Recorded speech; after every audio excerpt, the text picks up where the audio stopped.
Hello. Today on the Shrewd Dudes podcast, we are going to talk about a few different things. In This Week in Satire, we're going to talk about how Hunter Biden is still having issues with white powder in the White House. I think there's too Getting a many little white things. I guess when everything's a nail, you see every problem is a nail, everything's a hammer. Yes. Every white powder is the solution to his problems. Yeah, let's not give him access to flour.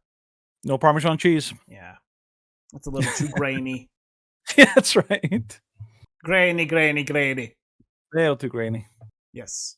In the rants of the week, we are going to address the whole Pierre Poilievre / Bentley flying through the air and totally not terror. Polyev scandal, so to speak. You're a scandal. They try to find everything that he does is a scandal, and they always conveniently forget the most scandal-ridden prime minister in human history. Seriously. Then in the New Word Order, we're going to address the word or the compilation of words in the far right. And why that meaning has changed in the public sphere in the past few years. And no, it's not the far right. It's the far right. Yes. You have to make it sound ominous. Like the far right is like. Well, it's sort of like isn't it open mic night? You know, there is. So next week is technically open mic night, but he's got a cool new toy. I have an interesting idea for this week. He sure does. So this week we are going to try doing a. We're going to try doing a Twitter Space. Mm-hmm. And it's not an open mic night, but we figured because this week was a bit of a shorter news week and there's not as much to talk about, and a lot of people are doing Thanksgiving stuff. So we'll just sort of open the floor and we're going to try out the Twitter Space. Yes, Twitter Space. That's right. So I'm going to try and boot that up in my phone. I'll just start. So my phone. Twitter Space. Try and boot that up now. Now it could be interesting as far as we might have to mute ourselves on Discord and then just go to Twitter. He's gonna play with it. We'll play with it, but I figured it would be fun to do this live. Mm-hmm. So we'll see how this works, and I'm happy to test it out. So spaces. What do we want to talk about? Well, let's do a Thanksgiving chat. So console, while Steven's doing that, console document, Twitter Space is basically Twitter basically gives you the ability to host an online chat room that's voice. And so people see the online chat rooms like a live feed. You can join the Twitter Space on Twitter or Twitter X, and then you can listen. Or you can also be given the ability to chat on there. The reason that Steven's doing this is because it may be a lot easier and simpler than what we've had to do in the past, which is whenever we have somebody on Discord, we have to basically log out of the Discord. We have two Discord channels.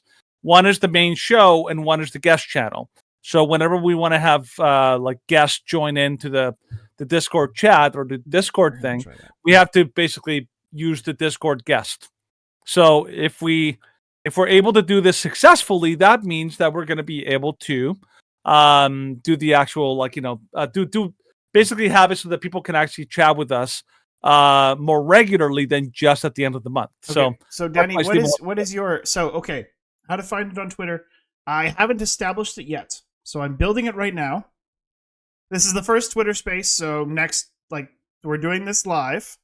So we figured it'd be great to do this on a Thanksgiving episode, and next week when we actually do, the proper open mic, then I could set this up a lot quicker.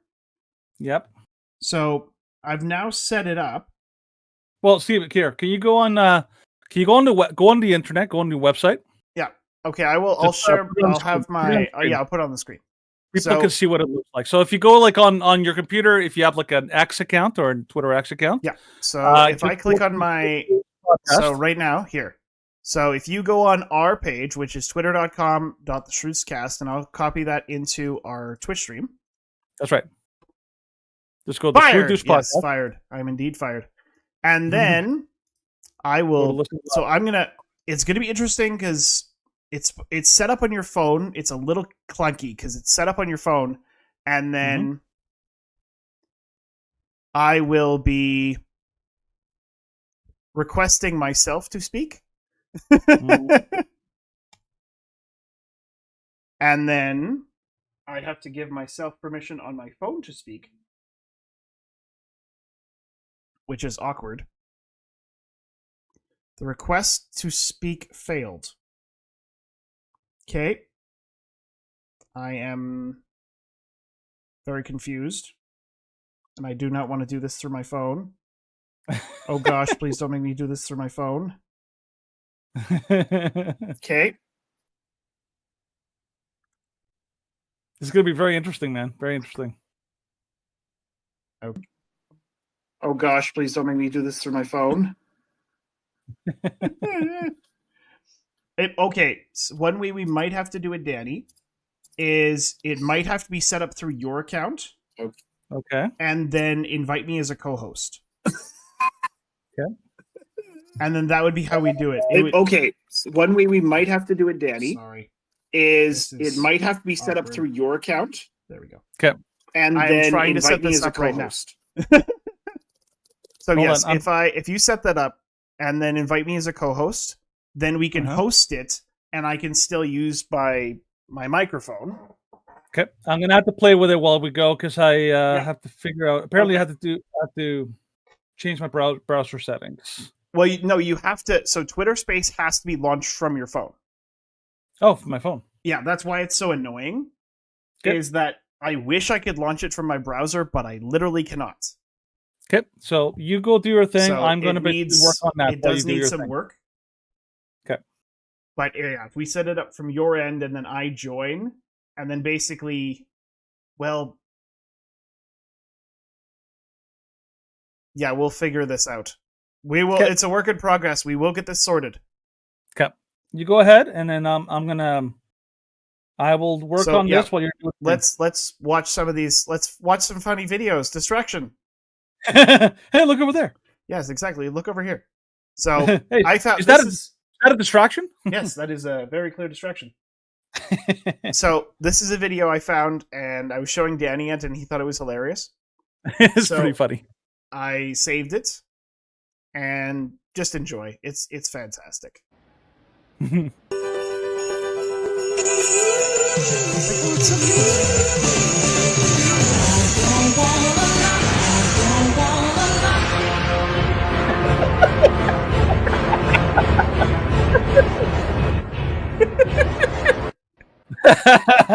One more time. One more time.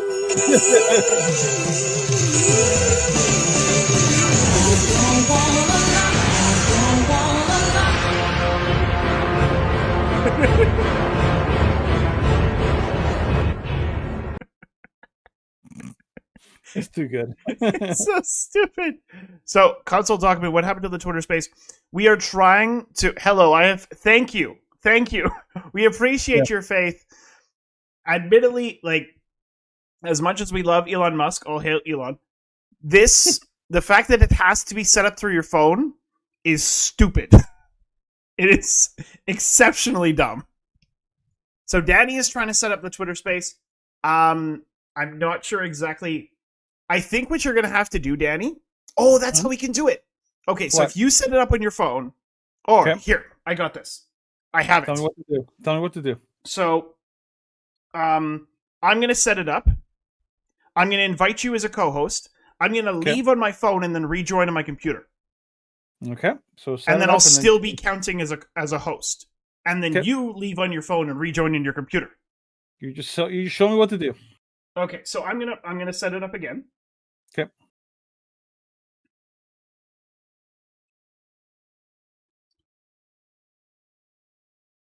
Okay.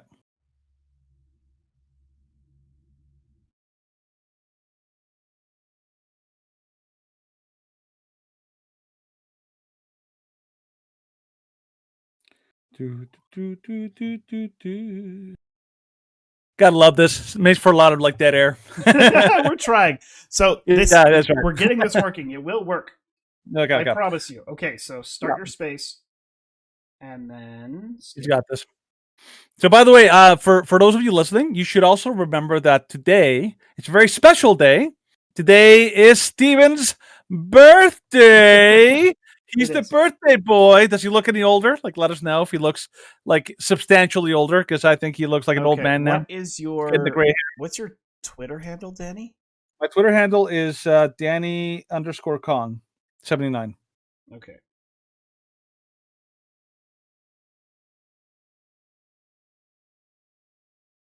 Yeah, Danny_Kong79. There you are. There it is. Okay, so you have to add this. Okay, so join the space. I just joined. Okay. Doesn't say you're joined. Hold on. I joined the once you join, then I can. Oh.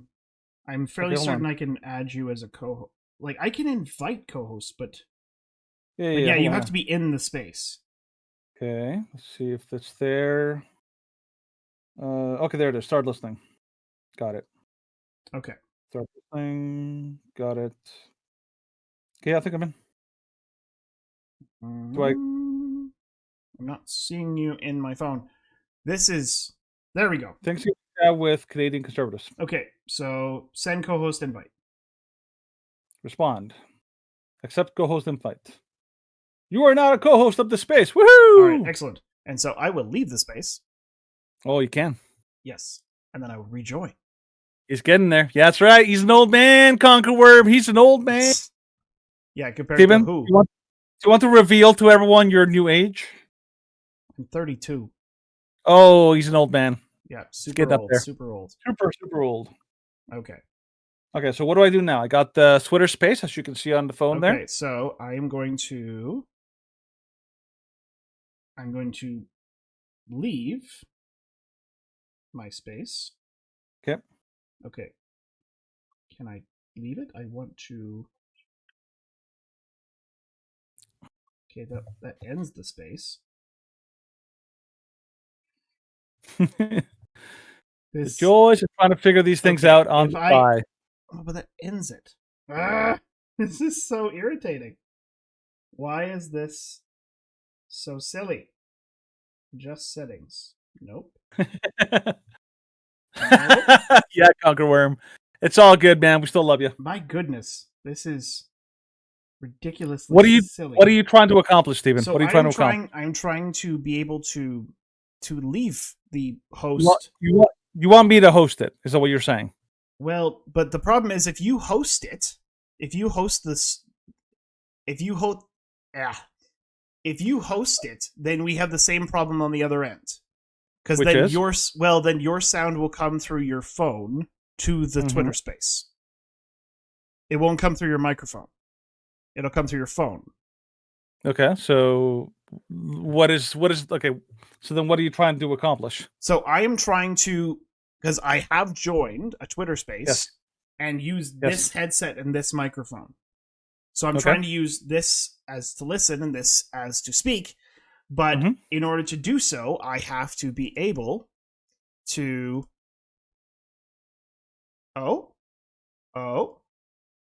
You may have like I can join on my computer, but I cannot leave on my phone so that I can join. Like right now, I've joined as a listener on the computer. On my computer.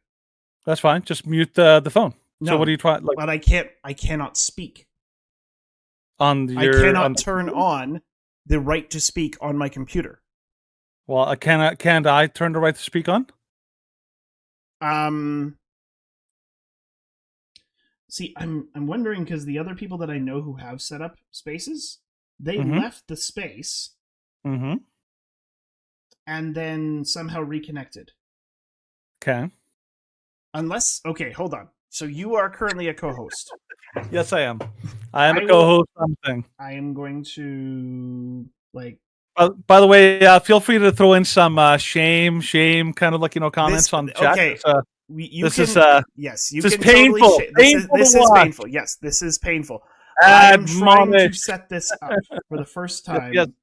Yes, he is. And so I'm trying to set this up so that if we try and do this in the future, it will be set up like that. That's right. That's right. So this is the time to do it because we have the time. And okay, it says I can reconnect. So I turned off my Twitter app is what I did. Yep. All right. And then I'm going to refresh my Twitter page.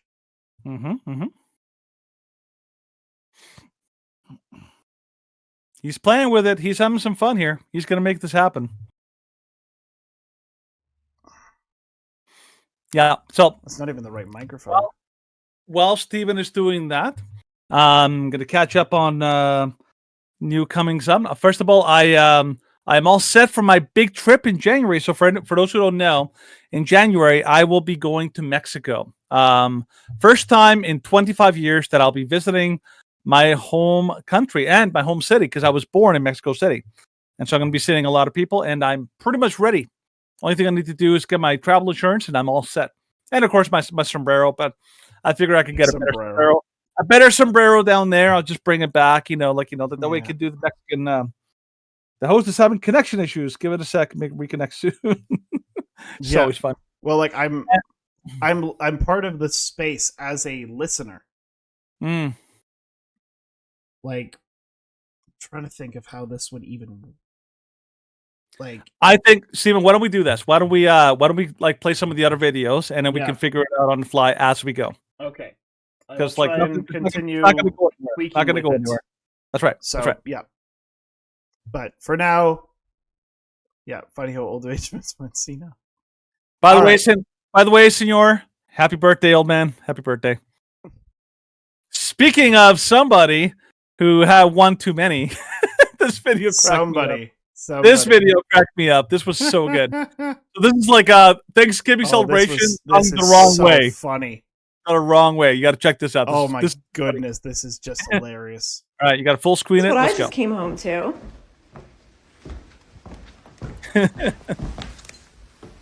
This is empty. This was probably more than halfway full. Oh yeah. Yeah. Dog's sitting there with the most guilty look on his face. And this, the top is not all the way on. That was more than halfway full. Jack, try to walk. Come on, let's go. It's not funny, but my dog is drunk and I don't know what to do about it. Can't stay upright. That poor little thing. He is having some serious issues. That poor little thing. That was a tough day at the office. Tough day at the office for that little thing. I remember there was one. I think I found one day. There was a video of a squirrel that got drunk. It was hilarious because it could not climb the tree. It was just like it would climb halfway and then it was like and it would just fall back. And it would try again. It's like, no, you're not doing it. Not today, bro. It's not going to happen. Yeah, that was good because we are broadcasting to Americans and we love Americans. Let's just check out this very entertaining video from Clown World. Happy Thanksgiving, everybody. This is how you cook a turkey properly. A turkey the proper way.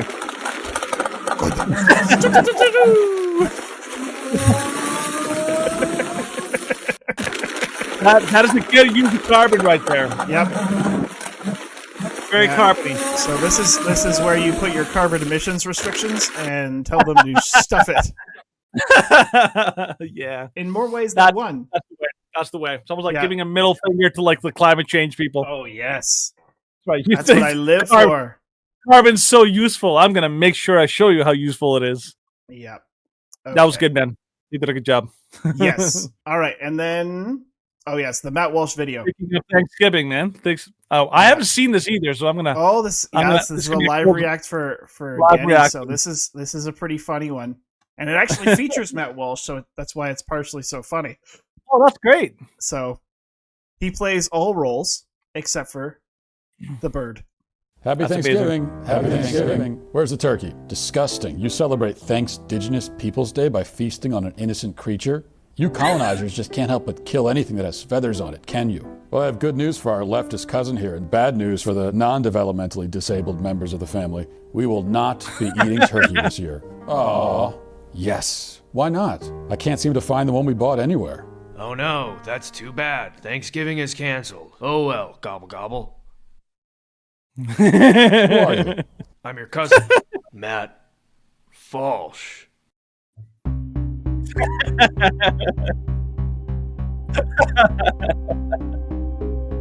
Eating smashed potatoes.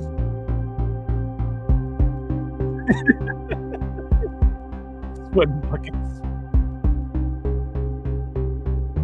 I can't help but feel a creeping suspicion that you might be a turkey. Of course I'm not a turkey, that's ridiculous, gobble gobble. You look like a turkey. And what exactly does a turkey look like, Matt? Gobble gobble? I suppose, I don't know. Do you? I am a turkey studies professor. I may need to ask you some questions. So, what is a turkey?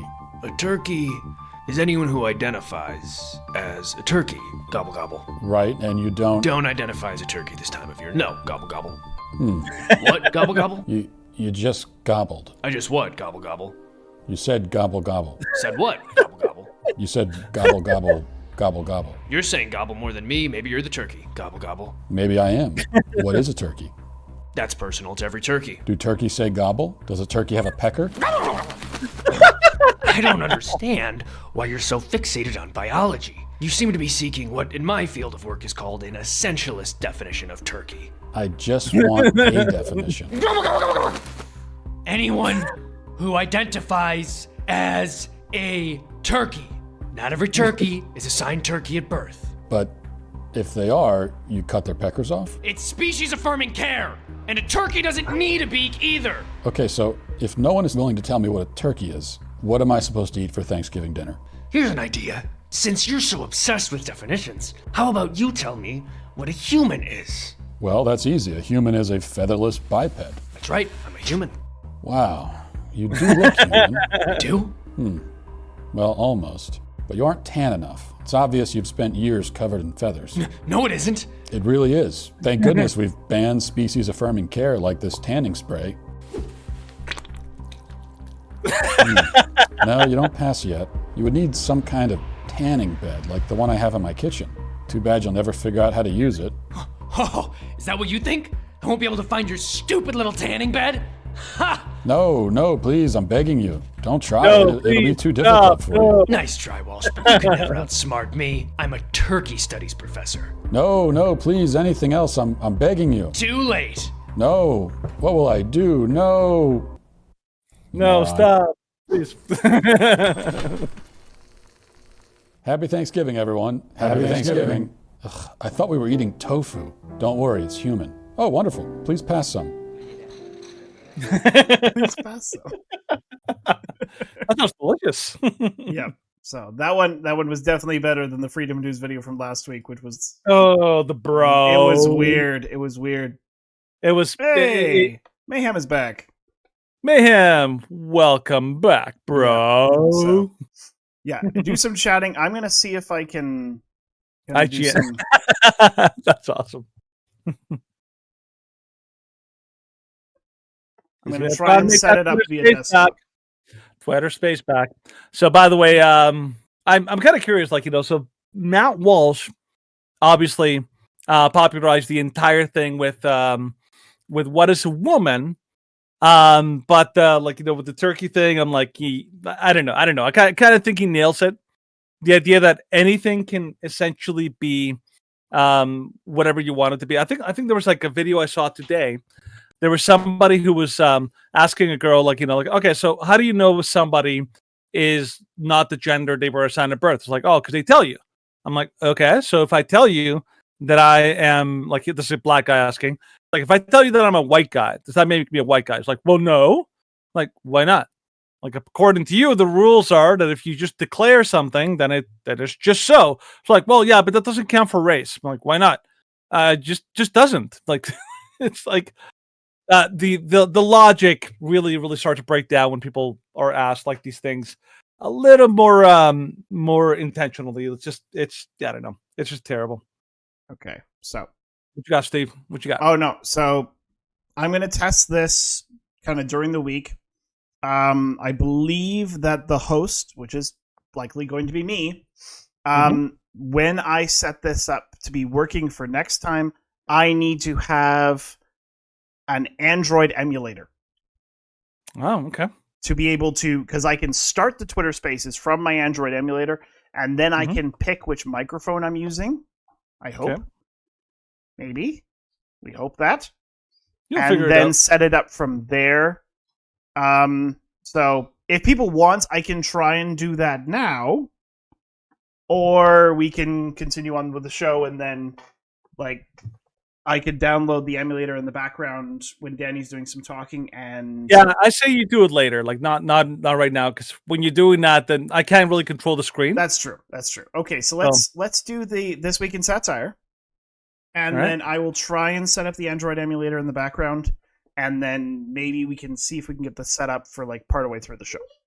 Sure, that sounds good. So, from the Babylon Bee, Hunter Biden disappointed to learn white powder all over the White House is just fake snow. Yes. Sad day at the White What House. Hunter Biden initially hoped would be the most wondrous day of his life resulted in profound disappointment as he discovered the white powder being spread all over the White House grounds was only fake snow for decoration. Oh, man! Hunter was heard saying after spitting out a mouthful of fake snow.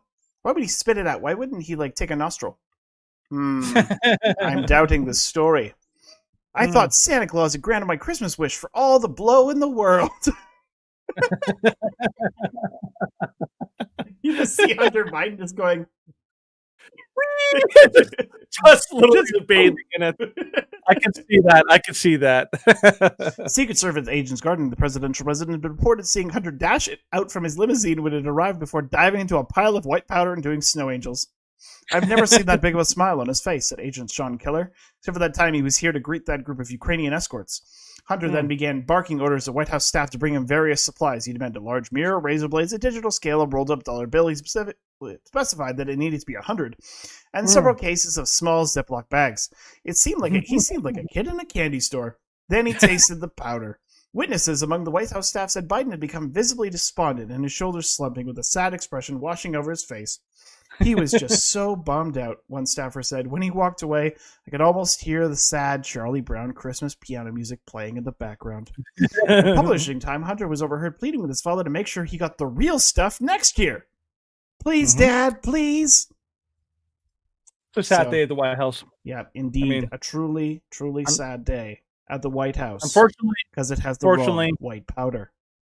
Unfortunately, Hunter's going to be very, very sad when he finds out that he got that piece of coal in his stocking this year. Not the real sad kind. day. It could be sad day. Not the real kind. Yep. So yeah. This was like a good day for humor today. I like that. Yeah. From the drunk dog to the lady with the drunk face, and my wife actually got mad at me because I was that video that we watched of the video that we watched about like the Lord of the Rings thing. Okay. I watched that video and I was like crying laughing, and my wife was getting mad at me because she was like, "Stop watching the video." You're like, you're not cleaning the house because you're just watching this video and laughing and you're crying and it's stopping you from doing anything. So there's only a few things that I've cried laughing at. I told you remember the first one that I told you about, right? The one that you laughed at? The superhero movie in which he shoots them with the nail gun? Yeah, you like that a lot more than I did. I was like, well, okay, no. Like I've watched it. Funny. No, it's funny, but yeah, it's something that you find a lot funnier at 2 a.m. when you're hopped up on beer and sugar. Yeah, so sorry about that, everybody. For some reason, downloading an Android emulator onto my phone and installing it during the stream was just too much, and it crashed my computer. He found the one that he found a kryptonite. And that is just crashing my computer has raised our current viewers to 15. I don't even know how that happened. That's crazy. Well, now it's back down to 9. So Do you remember? Okay, do you remember when what's it called? The Truman Show. That scene where like they cut the transmission. It was like, oh my god, you're gonna kill the show. It's like, why? We're getting more traffic now that like The that dudes are that about hit- to say something juicy. I That's like right. it. That's funny. It's a little bit of Minority Report. They're like, oh, like ban him now, ban. Somebody logged onto his computer and just like pressed like the Say the no. mute button. No, We're not You letting that made- happen. Of course not. you shall not speak, You sir. shall not today. speak. That's That's right. Not today. Nothing we can Not do. today, Harris. Nothing not we can today. do. Right. It's about the far right. You know, that's Mm. this thing. Well, we were So the going to far talk right about threat- that later, so The far right threats were overwhelming. it's just Mm. overwhelming. Yeah, and I have no idea what Before- happened to my download. Before you launch into the actual rant of the week, where we're going to get into, can you share your screen on Discord so I can follow along? Yes, and I shall. Yes. Yeah, I shall do that. Got many things to do. But he'll make this work. Okay. Wait, is that the right screen? I don't know. You're the boss man That here. is the right screen. There's the right. I was about to share the other screen. I was like, wait, no, that's not the one. What does The Spider-Man things- call? What does Spider-Man like in a new call that his buddy? He's like the man behind the screen or Oh, the something man in like the that. chair. Man in the chair. You're the man in the chair. You're the guy running the entire operation here. Yeah, well, apparently doing it somewhat poorly, but I will try and get this. Yeah. That's right. I will try and get this sorted out and figure it out by next week, and seeing if I can. There's a bunch of things that I might have to do. I have no idea. Stephen, in the always wise words of Homer Simpson, never try. Just give up. That's No. right. No, like, Or, okay. like- So, like, one of the reasons that I want to try and do Twitter Spaces Mhm. is because I have had some of the most interesting conversations in It's the true. past few days on Twitter Spaces. He's a I had chatty a guy. I had a conversation yesterday, and like it's recorded on Twitter, and I joined like this was a 4-hour conversation. I joined in like the last hour and a half of it, and we were having this half-hour conversation about what was it? We were having a conversation about moral relativism between several Christians, an atheist, and a Jew. Mm. And I'm like, this is a very interesting conversation, and I am down for it. So, like, that's sort of the interesting thing is like, yeah, sometimes you get some crazy people, but sometimes you don't. So, oh, I'm just reading all the conversation. Uh-oh, his feed just froze. I thought I did that. I'm glad everybody was just like speculating as to what went wrong. It was quite the enjoyable conversation. We're like, what the heck happened to this Yeah. man? Well, Camera battery, maybe. Yeah, we got a lot of guesses here. Yeah. no, it could have been my camera battery in the past, but now I'm no longer using my phone as a camera. That's right. So now I'm using Changed it. like a proper webcam. So Mhm. no longer like interesting kind of guess, but we were so worried. Well, you know, They were With all about to the send stuff- out. We were about to send out the rescue team with the sled dogs and the chopper. the sled dog. How about Chopper? The snow You got is basically Chopper? gone. And yes, Gotta we send did Chopper. get snow yesterday. Yeah, tiny bit. Not A even- not tiny, even yeah, lot. like it was a very mild snow. A very It was. mild snow. Very little. So it made my job very easy today. We basically just drove around and watched videos. Because it was like, well, we have to check, but we know there's nothing. So let's go into the rant of the week and talk about all of this interesting things with the incident at the border the and the tale of the mysterious fire. yes. Now I have to there. Now you get all the intricate details, though, the things that I have to set up when I actually Mhm. set these things, put these things together. He does it. So all the things that happen behind the scene that none of you see. This is the rant of the week. Yes, this is the rant of the week, so I still have to play the stinger.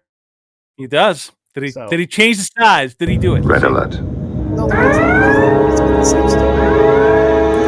The one that I have the problem with is Shrewd Check, which we're not doing this week. Right. So, from Reuters, fiery Rainbow Bridge car crash at U.S. border. Canada, as U.S.-Canada border kills 2 terrorism. I think it's great having a green screen moment there. I just yeah. That's right. Terrorism ruled out. So, speeding car crashed in flames on the bridge linking New York State and Ontario at Niagara Falls on Wednesday, killing 2 people in the vehicle and sparking a security scare that closed 4 U.S.-Canadian border crossings. Hour later, the authorities said investigators had found no evidence of an act of terrorism, though circumstances surrounding the crash on the Rainbow Bridge remained murky, leaving it to be determined whether it was accidental or intentional. Right. So they investigated. There was no sign of it being a terrorist attack. This is the image of it flying. It is very, very they high. have a video. Oh, they do? They have Oh a video. Gosh, they have a video. Yes. I'm not sure if it's on this one. I or have if not it's seen the video. The video is on the Daily Mail. Check it out. Check it out. Oh my gosh! Like, it's insane. It literally takes off. Well, this is a video of the. Yeah, so the they fire. have a video. Yeah, moment car explodes. Oh, it just shows boom. Dang. Kablooey. Kablooey. Is this the same? I don't think this is the same video. It's insane. No, though. that's in the BBC. So it's a different video. But still, like this, where is it? Okay, that's not the same. Oh no, this is the one where you just see it in the background. Whee! So crazy. That is absolutely nuts. So this, of course, created a panic because when you have an explosion, especially one at a border crossing, and Niagara Falls and Buffalo is one of the largest and most frequently used border crossings. Yes. Sorry to interrupt. Can you just play that YouTube video? I think I found a better shot of what actually happened. Oh, did you send a YouTube video? Yeah, it's on the Discord. Just go put it out there. I think this is like the closest shot of what actually happened you send there. It on the Discord. It's not on. It's on Discord. Not on the Discord. Sorry, on the chat. Oh, thank you. The Steam chat. Just take that video. I think this is the closest video of it. Okay, sounds you good. Put it on the live video. Yep.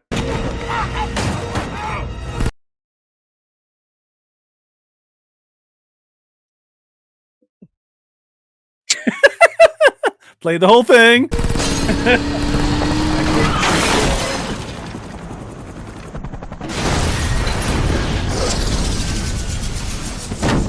If our stream gets shut down, I'm going to kill you.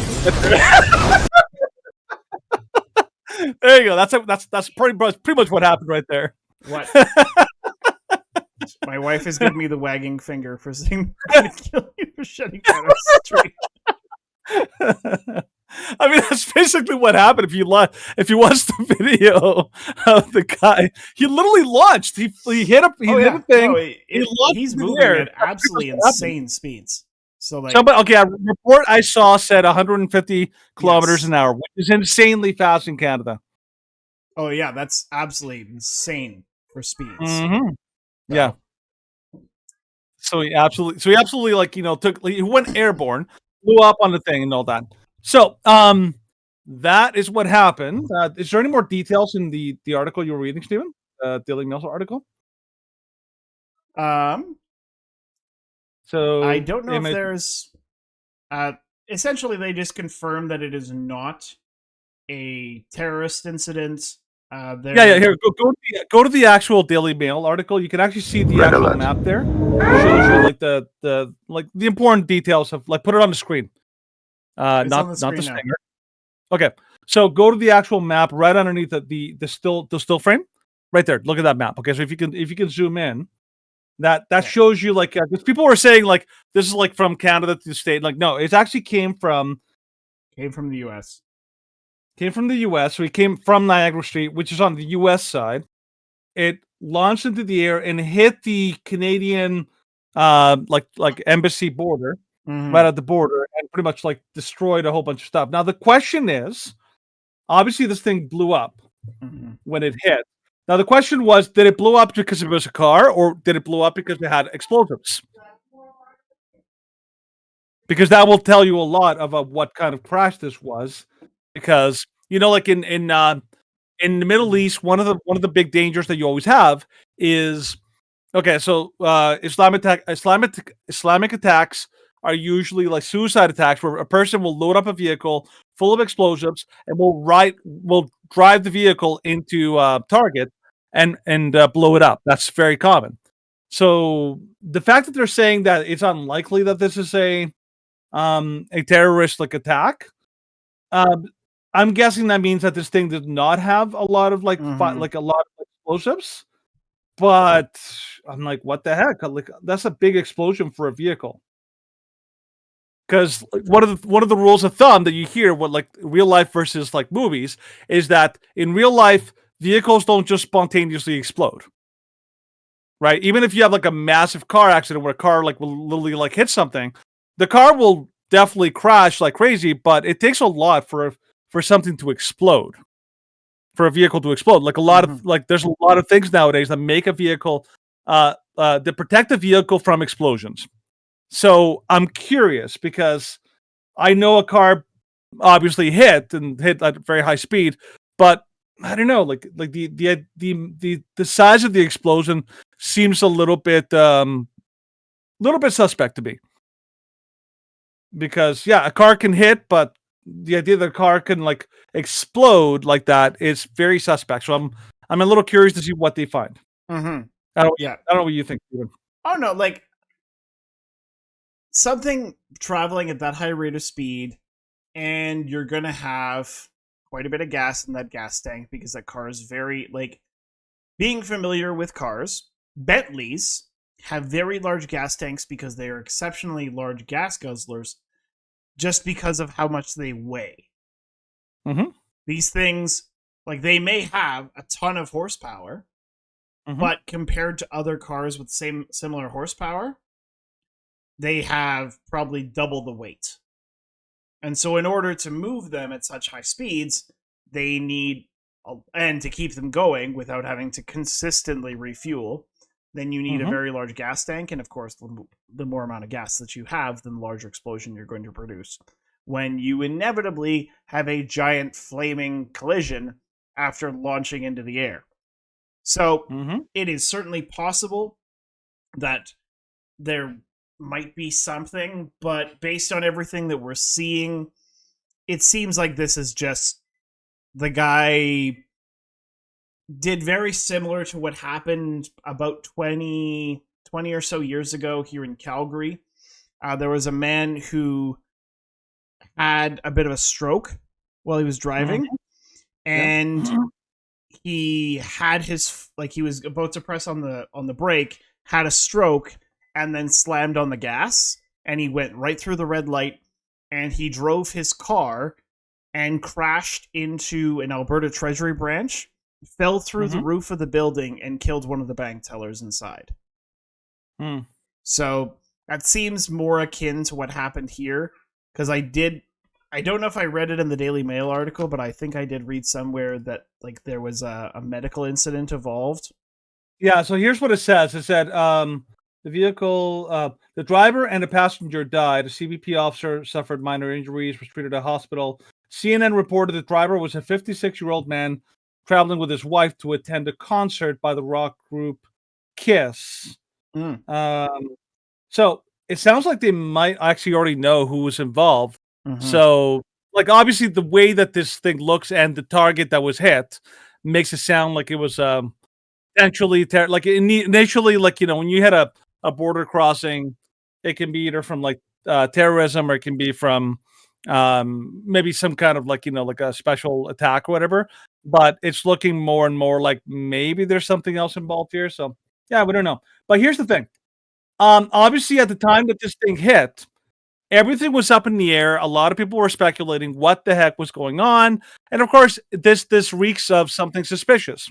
So in Parliament, Pierre Poilievre asked about this incident to Justin Trudeau, who, probably gave one of the only honest answers I think I've ever heard him give, which is like, yeah, we're keeping tabs on this and we're gonna find out more. But people tried to do this kind of gotcha thing with Pierre Poilievre using this. I mean, imagine the Liberals always try to accuse the Conservatives here in Canada of playing politics with tragedies.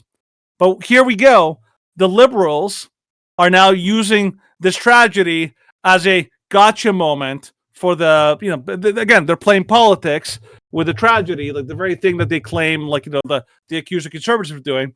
And there was a video that came out of Karina Gould, who is it's honestly one of the most dishonest, hack jobs in Canadian Parliament. And here's what she said in her press briefing when she was asked about this about the incident.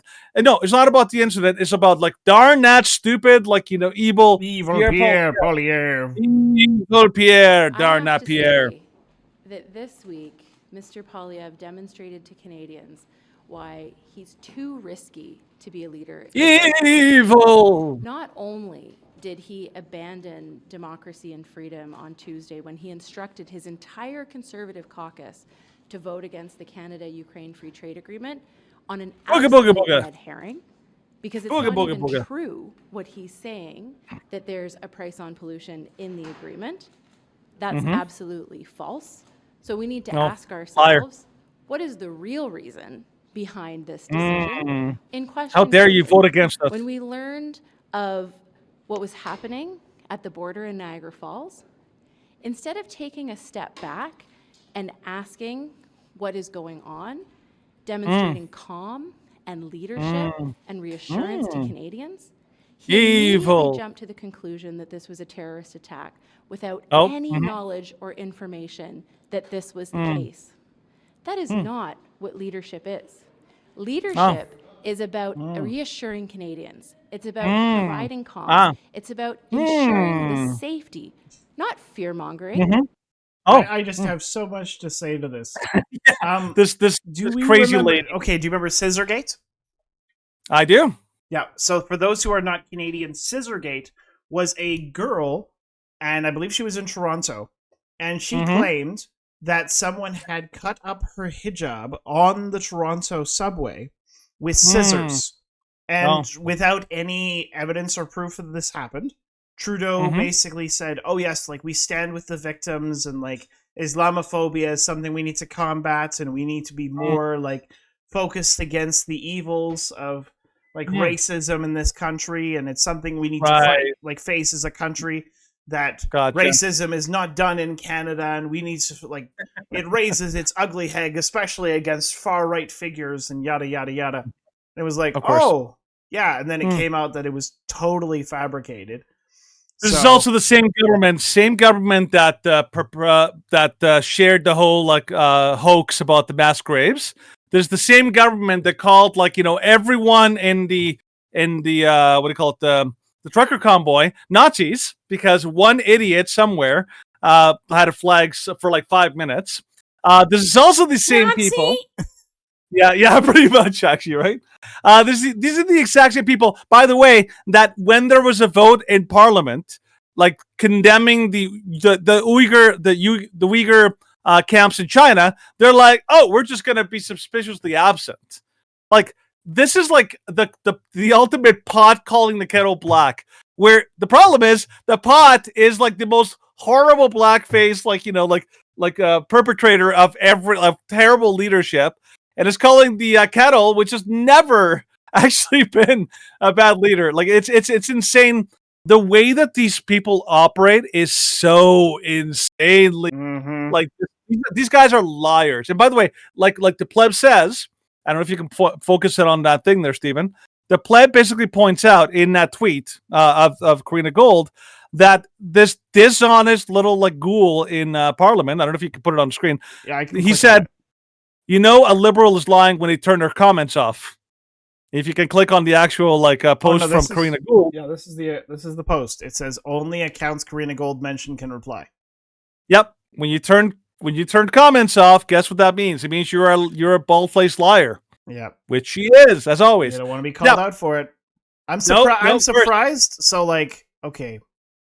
How do you can you put this on some sort of I don't want to report it for inappropriate content, but I want to see if I can put it onto community notes. Nope. No, I think you have to that way. Certain thing. Anyways, now here's the thing. The Liberals, my favorite thing about the Liberals right now is that every single time the Liberal Party posts something on Twitter, and I challenge you, go online, look up the Liberal Party, the X account. Every single one of their posts is ratioed to oblivion. They have way more comments than they ever have likes. It's always the same case. Now, here's the thing. They're pathological liars. So this Karina Gould, everything in her mouth that comes out of her mouth has to be you have to assume it's wrong or it's erroneous or it's a lie until proven otherwise. That's the rule. She's a pathological liar. Everything she says has to be tested before accepted. Now, contrast her with Pierre Poilievre and his masterful response to all these allegations, including to a reporter who was trying to do another gotcha. Because again, remember, the Liberal Party and the reporters in Parliament, they basically work hand in glove. They basically are the exact same thing. I don't know what you're doing, Stephen. Can you play the video from Poilievre? Yeah. He's doing something. Oh no, I was just trying to. Apparently, there is a way that I can run it without an emulator that would potentially crash my computer. So okay. For you to call yes. Thank you. Okay, next question. Hi, Paula Loregio with the Canadian Press. Et si vous pouviez répondre dans les deux langues officielles, je l'apprécierais beaucoup. Do you think it was responsible for you to call yesterday's explosion by the checkpoint at the Rainbow Bridge terrorism when no U.S. or Canadian officials said that was or authorities said that was the case, and when the New York governor also said there was no evidence to suggest Actually, you're wrong. Are you a CP? Okay, so CP, by the way, CP, just for everyone's knowledge, did have to make 3 corrections for falsehoods that they put into a single article. I think that might be unprecedented. I'm actually thinking about checking with the Guinness Book of World Records to see if there's ever been a news agency that has had to issue 3 corrections for patent falsehoods that they admit they had been made in one single article, and now you've made yet another falsehood in your question. Where you are wrong is that CTV reported that the government of Canada was presuming that the incident was terrorist. So, yeah, that's what I said in my remarks. You're right. It was a media report. But it's citing media reports and not. Which is what I said. In the House, I said there are media reports. And you think that's a responsible thing to go on? To make that kind of a statement at the time without speaking? What kind of statement? Calling something terrorist. I didn't. I said there were media reports. That's the distinction we're making? No, there's no distinction. What I said, and I was right, was that there were media reports of a terror-related event. Yeah. By your admission, there were media reports of a terror-related event. And that media report, according to CTV, unless you're questioning their integrity now, came from security officials in the Trudeau government.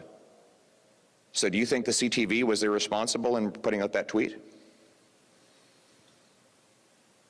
Whoops. Whoops. Sorry, I'm asking, I have already answered that. Do you think CTV was irresponsible to put that tweet out?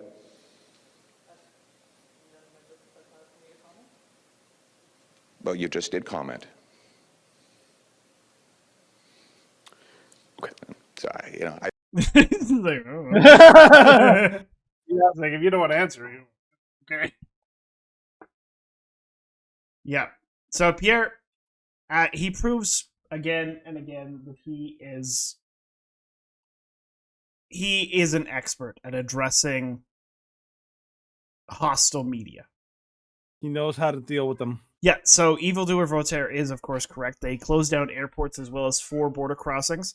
So yeah, Yeah, you kind of have to when there's any sort of incident like this, just because there is a risk that this was there were many entities, including police was involved, CSIS was involved, the FBI was involved.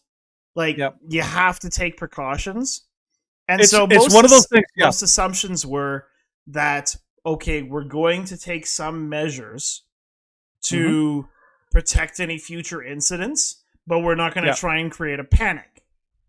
It's the idea behind it is until we can rule out what it is, you have to play it safe rather than sorry. Because if by any chance, let's say you the chances are that it was a terrorist attack are like I don't know 5%, okay, in whatever incident. If there is a chance, the last thing you want is to give them another chance or a follow-up thing to happen.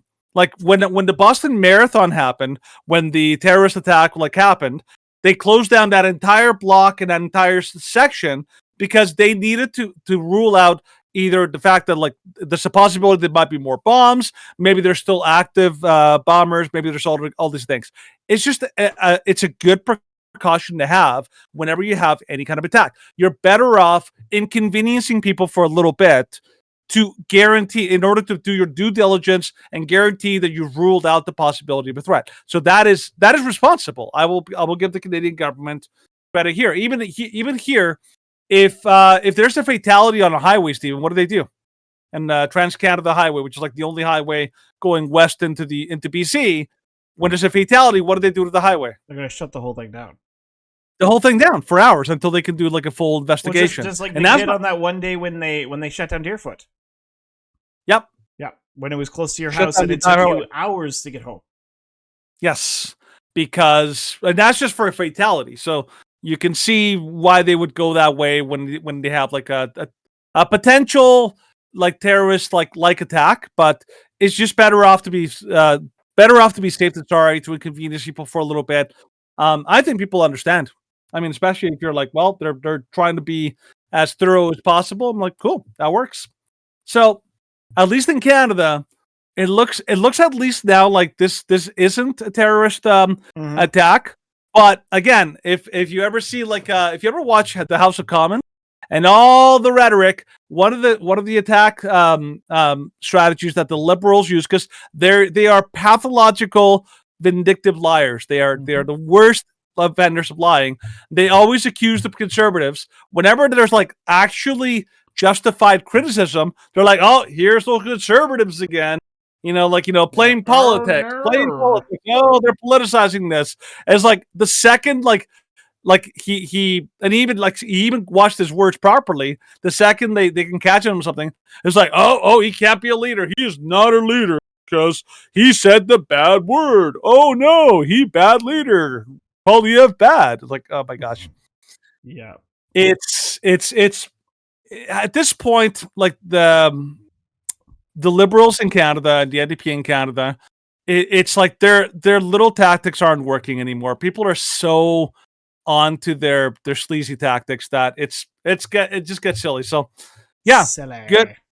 I'm glad that Pierre is actually the only proper culmination of the abuse phrase in the States. The adults are now in charge. Mm-hmm. When Pierre takes over, it's you're actually going to have an adult in charge instead of a narcissistic brat who uses the country as his own piggy bank for his own political causes. It'll actually be an adult in charge who actually knows what he's doing. So we're looking forward to that, to Pierre Poilievre in 2024. Yeah. Mm-hmm. I missed something. I don't know what it was, but yeah. Oh no, I was just laughing. What? Just laughing. I'll be the adult in charge. To be adult in charge, Stephen. Yeah. That's right. For adults in charge everywhere. Okay. All right, let's do the next segment. New word order. All right. This is a new segment, so.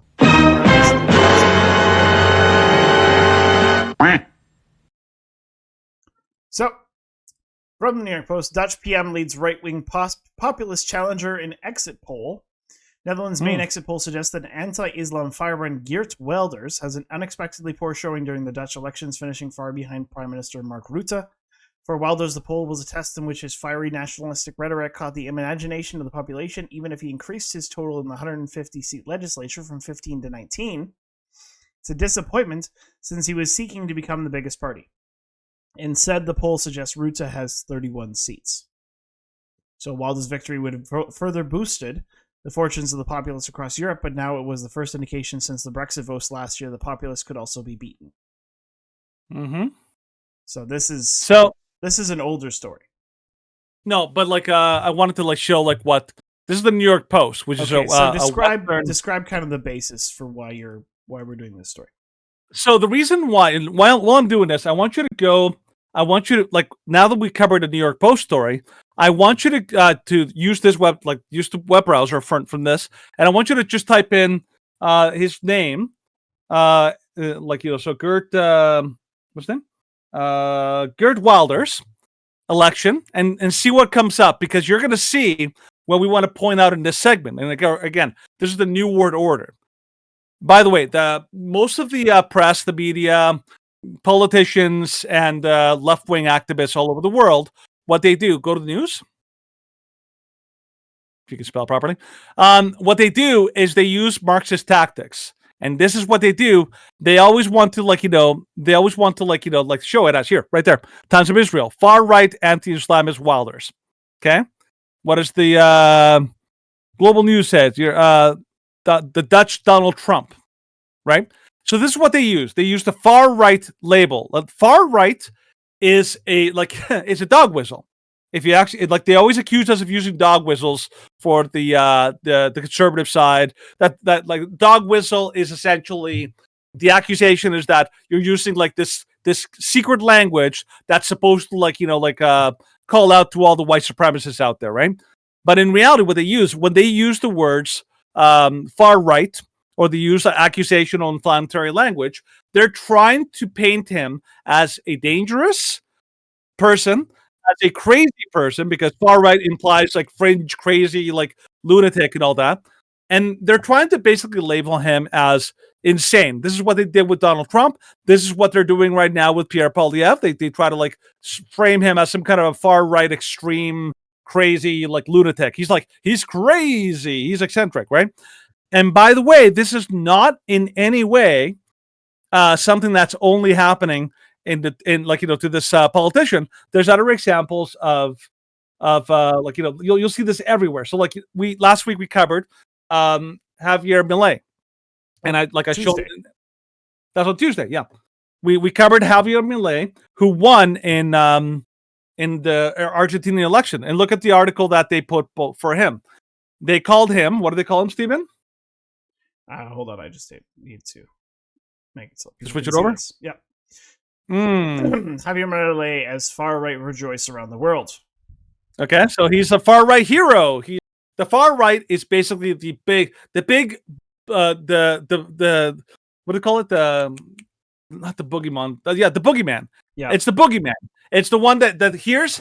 So when we say dog whistle, this is basically messaging that's supposed to signal to everyone in the left wing sphere, as well as everyone in I don't know what you're doing. Well, no. So I actually made a video of Milei. Yeah. So yes, I'm hoping you'll find this kind of entertaining. So right, I thought it was very quirky.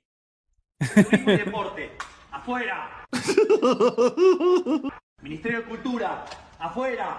Ministerio de Ambiente y Desarrollo Sostenible, afuera. Ministerio de las Mujeres y Género y Diversidad, afuera.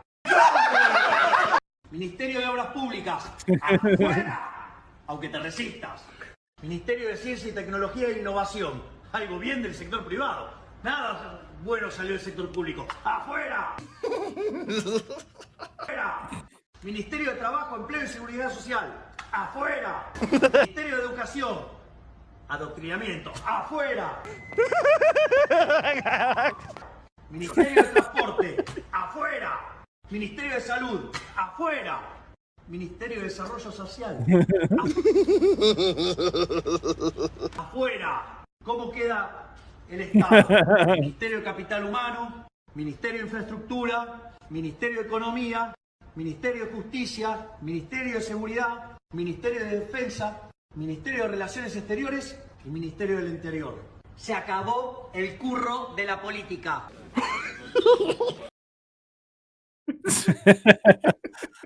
As you can tell, Steven really likes Ron Swanson. He's a good guy. He's hilarious. Oh, my roommate Chad loves him too. He's like it's like one of his heroes. So again, this is the big, scary, dangerous, far right kind of thing. This is what they do. This is how they operate. Justin Trudeau did it like in a big way during the trucker convoy, when he basically labeled everyone in the trucker convoy as a far right, crazy, extremist, and he used every name in the book. He called them like Nazis, he called them crazies, like lunatics, like criminals, like the whole deal, right? And then you also see this in like people that are not even as eccentric as the president of Argentina. You saw it in the election in Italy. Italy elected a very conservative new I think it was a president, wasn't it? Did they have a president in Italy, Stephen? No, it's prime minister. Prime minister. Prime minister. Okay, so the prime minister of Italy, Giorgia Meloni, and they again labeled her. What did they label her? Far right. All right, wins election and vows to government for all. So again, this is coded language. This is Marxist coded language. It's basically coded language for these are dangerous, these are bad people, these are people that are going to hurt you, that are going to do terrible things. They're the boogeyman. It's the boogeyman strategy, and this is how they operate, because they have to demonize everyone that's going to take away their power or their ability to rule by fiat, essentially. And the reason why I wanted to point this out, because the Netherlands election was an interesting one, because we're seeing a lot of momentum right now across the world in a lot of conservative, highly conservative leading, populist leading leaders.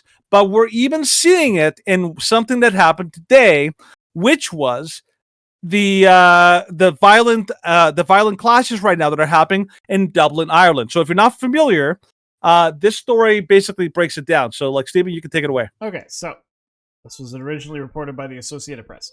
Violent clashes break out in Dublin after a knife attack that injured 3 children, one seriously. So, violent clashes broke out in central Dublin on Thursday evening, with vehicles torched and riot police attacked after a 5-year-old girl was seriously injured in a knife attack earlier in the day. That also saw a woman and 2 other young children hospitalized. Irish police said the girls were receiving emergency medical attention in Dublin Hospital. Soon after the announcement, at least 100 people took to the streets, some armed with metal bars and covering their faces. So police said over 400 officers, including many in riot gear, were deployed as the city center continued to have unrest, which they said was caused by a small group of thugs. And a number of police vehicles and a tram were damaged during the disorder, while a bus and car were also set on fire during the city's O'Connell Bridge. And, of course, quote, "We have a complete lunatic hooligan faction driven by far-right ideology and also then the disruptive tendency engaged in serious violence," said Ireland's top police officer, Drew Harris. You found the magic word there, didn't you? Yes. So we have a complete... listen to that phrase. The way that this is all framing. Remember, framing is what they do. The one thing that you could recognize in every I call it the lunatic left.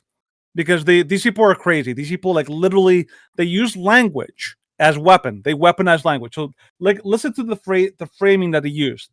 We have a complete lunatic hooligan faction driven by far right ideology, and also then this disruptive tendency engaged in serious violence. So all of these are accusations. 1, these are people are violent.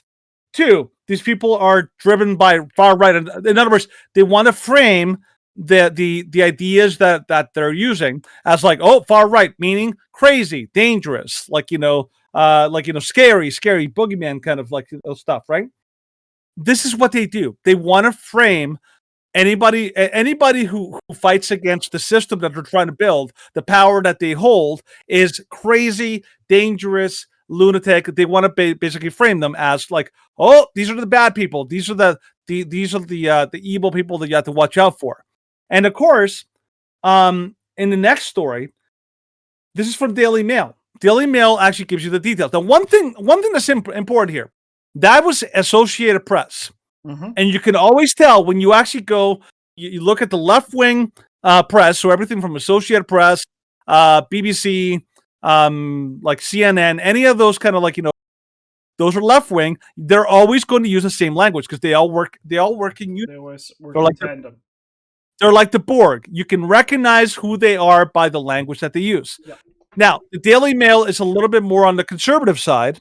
And so they try to give you the details. But one of the things that you'll notice immediately, and I noticed this immediately when I was looking through these articles, I was looking through a bunch of them. The number one thing I noticed, and this is a thing you always have to look for, they always focus on the people who are responding. And the one thing that they never did is they never actually taught, like, they almost ignored the person responsible. Who was this person that did these crimes? In the Associated Press, BBC, Reuters, they just describe this person as just like a 56-year-old person. That's it. All they tell you. Oh yeah, this was a 56-year-old man. Okay. Yeah. Is there anything interesting about this person? Anything that might tip you off as to their motivation? So we can't tell you anything. What is the one thing they don't tell you? They don't tell you his race or where he might be from. Because and this is like clockwork. If there's ever a race element, one of the things that's going on right now in Ireland that you need to know about is that illegal, like basically mass migration, open borders is destroying the country, and people are getting pissed off at it because a lot of these migrants are causing massive chaos and crimes going up, and people are getting pissed off. That is what's going on. So, like, take the story away, Stephen, and show us some of the details that the Daily Mail shows us to show you that this is a battle for ideology. So go for it. So just read through the Daily Mail story. Yeah. Just show us some of the details they give you. Okay, so. Stabbing spree stopped by this Brazilian Deliveroo driver, which I've never heard of before, but I'm assuming it's something in Dublin. Must be Irish. So yep. Cal Benicio knocked down the knifeman with his helmet. So even Daily Mail, no statement has been made on the suspect's nationality, but Gardaí say they are satisfied the incident is not terror related. But where was it? What was the one we had that stated that the guy was with the guy's name? It is Daily Mail. Hold on, let me just see if I can find it. Was it a different, or was it further down? Let me take a look. I'm going to look through here. Yeah.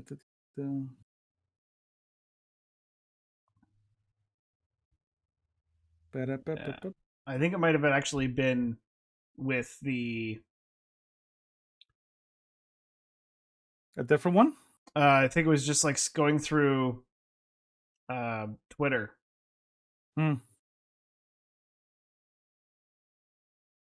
these are just some videos of the protests in Dublin. Maybe I don't know if you could show some of them, Stephen, while I'm looking for the. Yeah.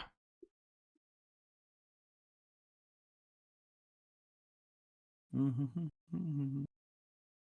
trying to find, like, there's somewhere that they actually say that so Gateway Pundit says he was Algerian. Yes, that's what I was hearing. Yeah, that's like that he's an actual immigrant from Algeria. Just kind of double checking in case there's any other double. So yeah, it's kind of just right now it's somewhat hearsay that he's an Algerian migrant, but that would make sense considering what's happening. So they've burned a lot of things that house migrants. So they've set fires at immigration centers. This is from Dom Lucra. They have burned buses and then they spray painted them with out. The Dublin Holiday Inn is apparently on fire. The government uses, so this was 6 hours ago, they use it to house their immigrants. And then this is from Andy No, source who witnessed the rioting in Dublin, sent this to me. He said many Irish people have had enough of the violence, sex crime, and housing issues caused by migrants. The revelation that an immigrant suspect allegedly was responsible for the mass stabbing attack on children in the city center was a breaking point. So, like, because this is something which is going to happen eventually. And like I was even saying, this would be something that happened back in 2020. That eventually you're going to have a breaking point. Like when we saw the BLM riots, when we saw all the kind of chaos and panic and disorder that was happening across the United States, I was like, eventually you're going to get to a breaking point where either the citizens take action, which is what happened in the case of I don't know what you're talking about, IPA lots. We do not blame capitalism for all their poor decisions. We are fully supportive of capitalism, and we do not like the government at all. I'm not sure why you would think that we don't like the government, that we love the government. We really don't, but you are free to your opinion, and like we would love to have that discussion. We're open to it, but we'll continue talking. And you can kind of continue commenting as you see fit. Yeah. But, by the way, the Daily Mail story does have an actual linked tweet. It says an Algerian man entered a school and stabbed one woman and 3 young children. 2 of them, so it actually has like a link to an actual reference to him being Algerian. So here's the thing: if you and I, Stephen, over the last several years, we have followed a lot of stories all over Germany, the Netherlands, the UK, places where major attacks happen, and the number one thing that happens after like somebody who is obviously an illegal immigrant, or like at least somebody who's from open borders, does the attack. The number one thing that the government does in response is they yell at people and they guilt people and they say, don't you even think about being angry about the open borders or blame open borders for causing these problems. If you do, that's racist. That is the number one thing that the governments do. It's an insane amount of gaslighting that they do. They basically blame the people and say, if anybody gets angry at a poor innocent immigrant, then you are the bad people. You're supposed to just accept these people are destroying your cities, destroying your lives, are creating crime, creating chaos, creating violence. Like, no, but you're just supposed to take it because you're supposed to be the nice people, and you can't speak up. Well, even we're seeing it to a lesser degree here in Canada. Like we're not seeing so much of the kind of the rape and the criminality, but we are seeing in terms of especially within the past month, we are seeing it in relation to this Israel-Palestine conflict. Oh yeah. We have seen, I work within the university here in Calgary, and the university has had these specific rocks painted in favor of Palestine since the start of the war broke out on October 7th. It's been about 50 days since then. There has been a combined total of 8 days in which the rocks have not been painted for promoting Palestine. 8 days. And yet we have seen violence in the streets for incidents that involve the Palestinians here in Calgary. And we have seen chants such as Bring on the Antifada, such as From the River to the Sea, and such as Allahu Akbar that have been happening across Calgary, on campus, in public square. And a lot of people have just sort of well, I don't want to take a side. I don't want to make a stance because that'll get people upset.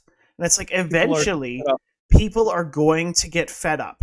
Eventually, people are going to say, I've had enough of this crap, and I'm done with it. I was having this conversation with my coworker on Tuesday, and I'm like, no, it's not so much that, there's a good side. You and I, of course, believe that there is a good side and a bad side in this conflict. And he's like, well, most people just don't care enough. And I'm like, well, eventually you're going to be forced to, if these sort of things continue.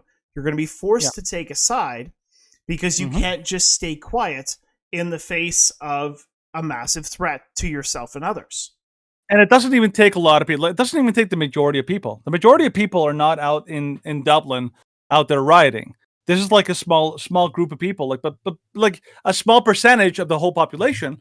But it's still like a large amount of people. If you have like when we had like the biggest rally that we had, the Freedom Rally that we had here in Calgary, which was what 10,000 people, Stephen? What was that like the number? The one that happened right after the Freedom Convoy, which was when the lady got trampled by the RCMP.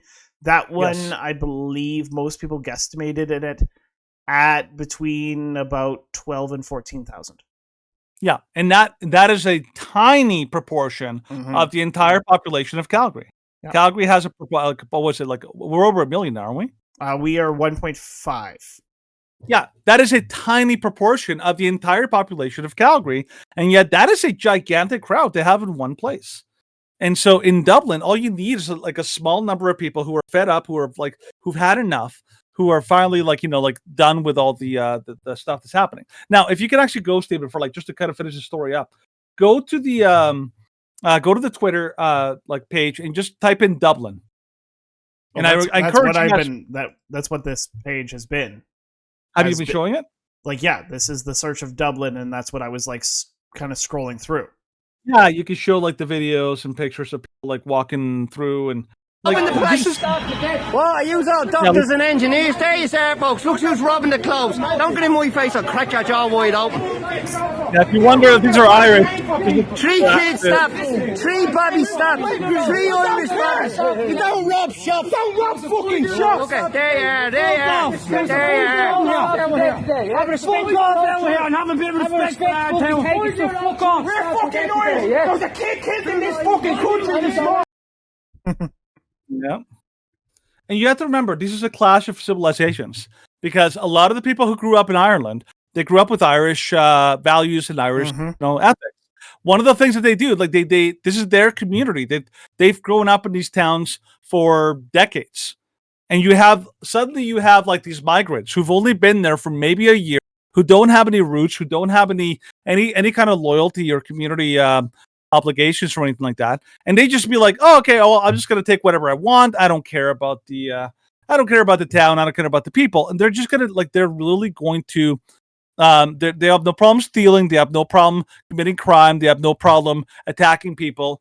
This is what you get when you have forced cultural integration with a lot of people who come into your country who not only don't know about your country, but they don't care. They're not trying to. They're not trying to assimilate. They just want to create their own enclaves, and they create like cultural. They're basically creating the ingredients for a cultural explosion where people are just going to be clashing with people from different cultures, and that's the problem that's going on here. And the big problem, and this is why I want to frame this around the whole idea of far right. Right now, the media narrative that they're pushing, the media narrative is that all of these protests, all of these like responses here in Ireland, and by the way, this is being pushed also by you saw there. Did you actually play a little bit of that just above the official, the police officer? Go up a little bit, up a little. No, go up a little more. That guy, yeah. I want to see what he says. Oh, lovely. Let's see if I can back out. No, I cannot. Go forward. No, dang it. What did you do? Well, I thought that you wanted a different one, and so I No. Sorry, I'm watching the live stream, which is why sometimes it's a little okay. late.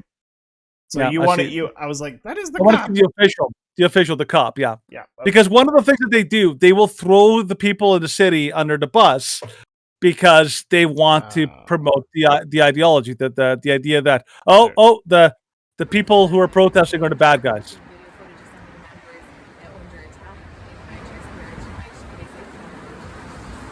I think there's disgraceful things in terms of major investigation, maintenance of the scene, gathering of evidence, and we have a complete lunatic hooligan faction driven by far-right ideology and also with this disruptive... Well, this is the one that the quote that I was referencing. That is an Irish police official. Yeah. Who's he? Like a commissioner. Yeah. Okay. This is like the police commissioner, and he's throwing everyone under the bus. These are Irish citizens. And he's basically labeling them as crazy lunatics, crazy criminal lunatics. By the way, do you think, Stephen, for a second, that if these were like left-wing and Antifa or LGBT activists out in the streets causing chaos and destruction or something like that, or if they were like pro-Palestine, like, Middle Eastern, like protesters causing the same havoc, do you think he would like call them the same kind of names? Is there any chance? No. This is what the UK does. This is what Ireland does. This is what Scotland does. This is what the UK. This is what the Netherlands does. Germany does.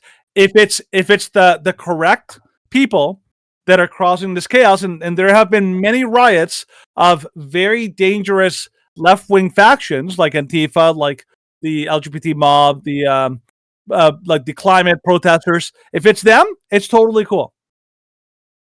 If it's conservatives or anybody who's not part of the left-wing ideologues, then, you guys are dangerous, you guys are far right. This is what they're calling them. They're calling them far right, which means they're crazy, they're bad, they're evil, they're criminals, and that therefore justifying any and all like basically like a shutdown and putting down of any protesting right that these people might have. This is how they operate, and that's what far right means. It's a label.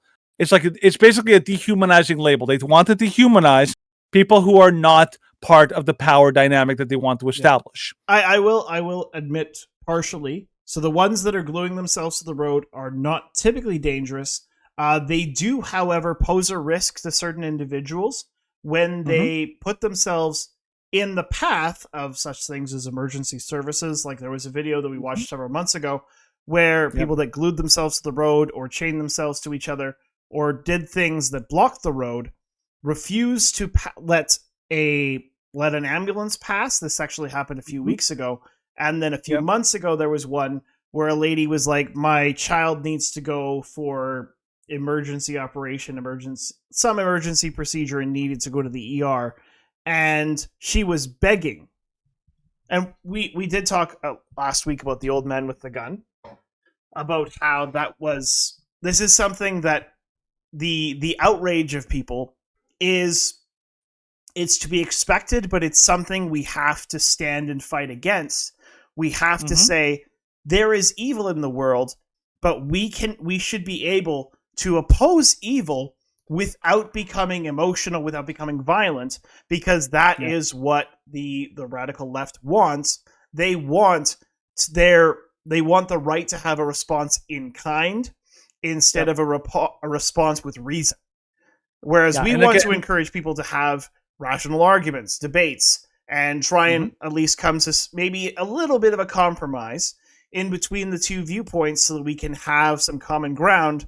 Whereas the left just they have radical statements, they have radical movements, and they want those of us in the right to respond in kind so that there is division and chaos and violence like we are currently seeing in Dublin, where we are seeing things that are burned where it's like, these are burned probably in reaction to this stabbing incident. And I understand their anger. I understand their rage because it's reached a boiling point.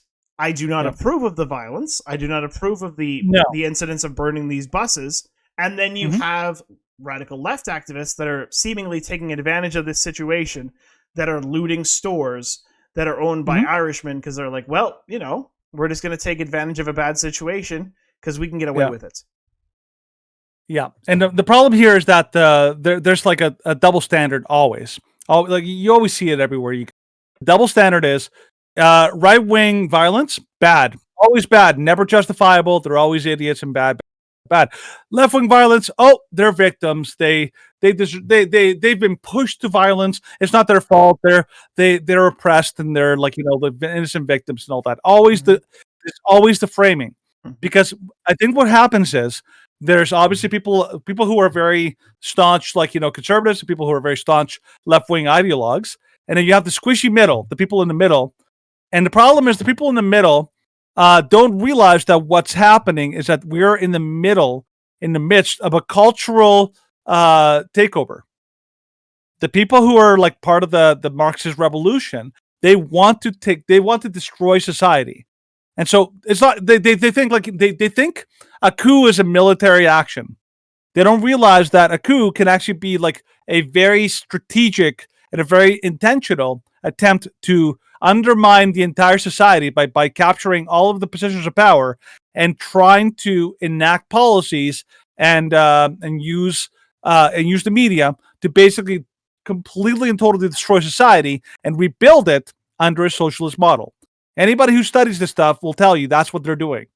And the problem is most regular people don't realize that's what's happening. They think, oh, this is like they assume that the people in the left wing, people in the media, people in left wing government, like, oh, they're all benevolent people that are just trying to do the best thing and all that. But when you actually listen to them talk, you realize these people don't give a flying fart about the people who are in the conservative side. They really don't care. It's no our way or the highway. They're not public servants. And this the Irish revolt, or like the violence right now happening in Ireland, the way that the politicians are responding shows they don't give a crap about what people are mad about. Nope, they don't care. It's nope, get back in line, go sit down, shut up, and let us do our thing and destroy your town. And you just have to sit down and enjoy it like happy little Soviet slaves. So yeah, that is what far right means in this world right now. So yeah, I don't know. So now we are going not to the news you may have missed so much, but it'll be the news about Israel, because we have to have some update because the war is still going on. Eventually, that's right. We're going to kind of stop. This isn't so much about the war because currently there is a ceasefire, which we disagree with. Mm-hmm. Yeah, but for the most part, yeah. I think like the fact that it's Israel led is kind of like why I'm okay with it. Yes, I just really hope that they keep on the ball about like not letting these people get away. Yes, absolutely. So, we will do that and talking about some interesting things coming out of elsewhere about this combat, about this conflict. Your magic, man in the chair. Yes, Susan Sarandon dropped by talent agency after remarks at pro-Palestine rally. UTA lets Oscar-winning actor go. After she spoke at several pro-Palestine rallies, the Hollywood talent agency, UTA, has dropped Susan Sarandon as a client. After she spoke at a pro-Palestine rally over the weekend, a spokesperson for the agency confirmed. She attended several rallies in support of Palestine and drew criticism for saying there's a lot of people afraid of being Jewish at this time and are getting a taste of what it feels like to be Muslim in this country. Oh, yeah, lovely. Yep. By the way, that's like a major celebrity. Major celebrity. Like. Yeah. And by the way, there's a lot of celebrities all over the internet dropped because of their comments, eh, Stephen? Mm-hmm. Oh, yeah. Have you noticed that? So, like, there are some that have taken kind of a more neutral stance. Most celebrities that I've seen are trying the kind of both sidesing it. Yeah. Which is trying this kind of intellectual superiority, even though it's the old fallacy. It's a faux intellectual superiority. It's the fallacy of moral equivalency. Yeah.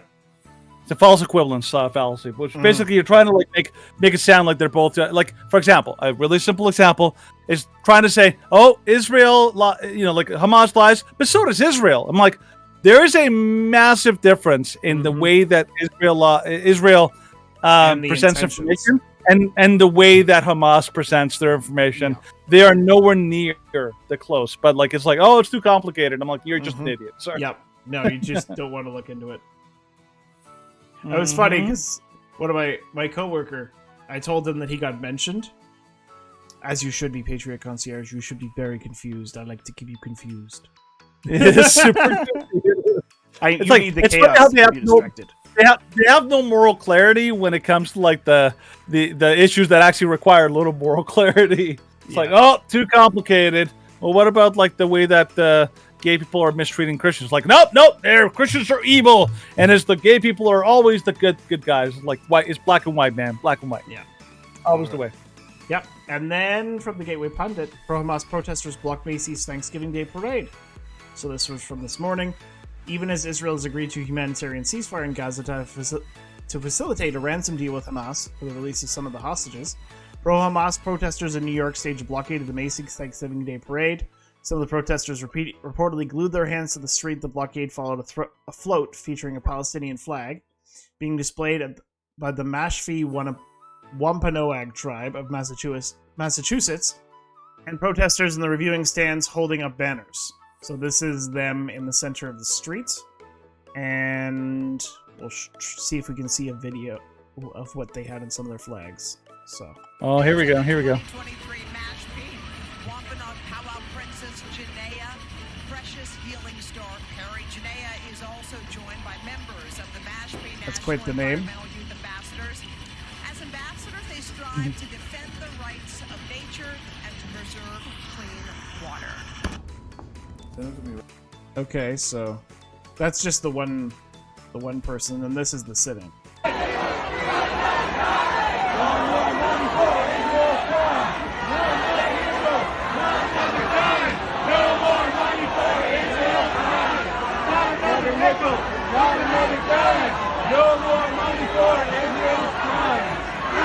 I don't know what they're chanting.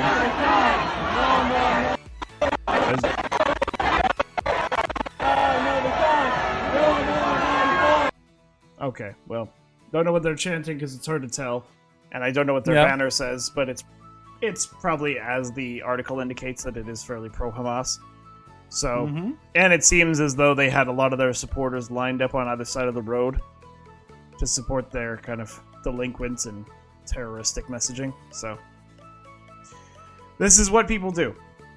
They call for a ceasefire, and then they're like, oh, it's not enough.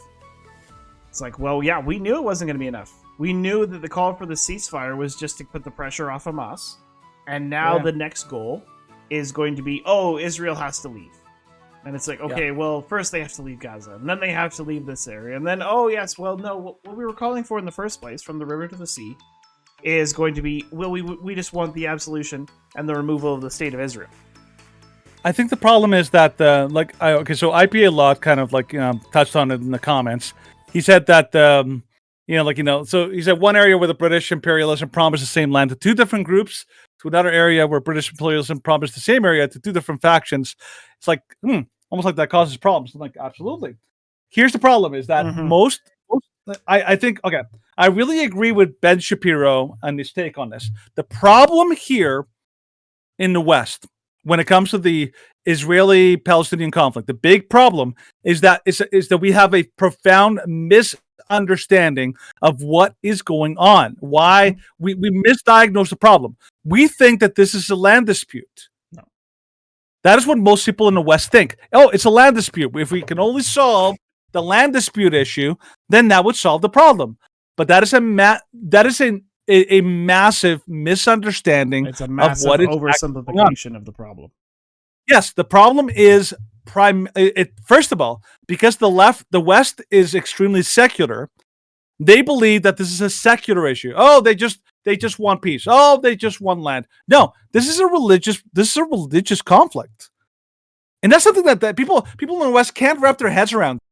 That the Arab factions, they have a lot of them have a religious motivation for why they want to remove Israel and annihilate the Jewish people.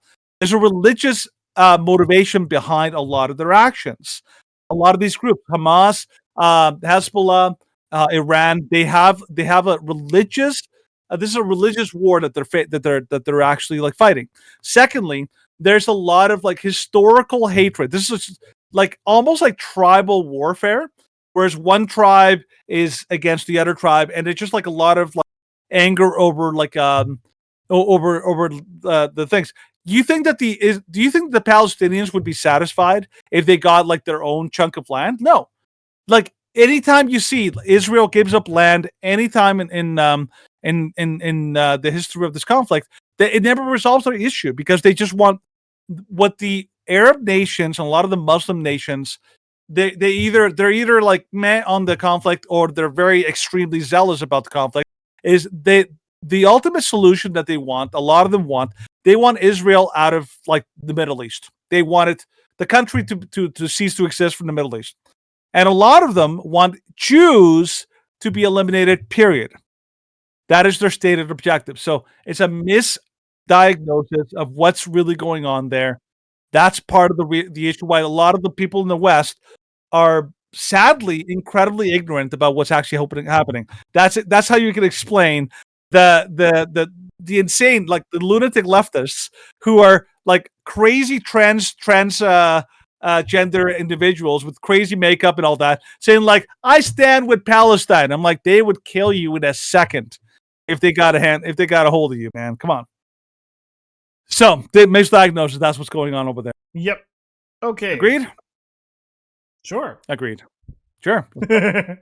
All right. Let's go to the new stinger.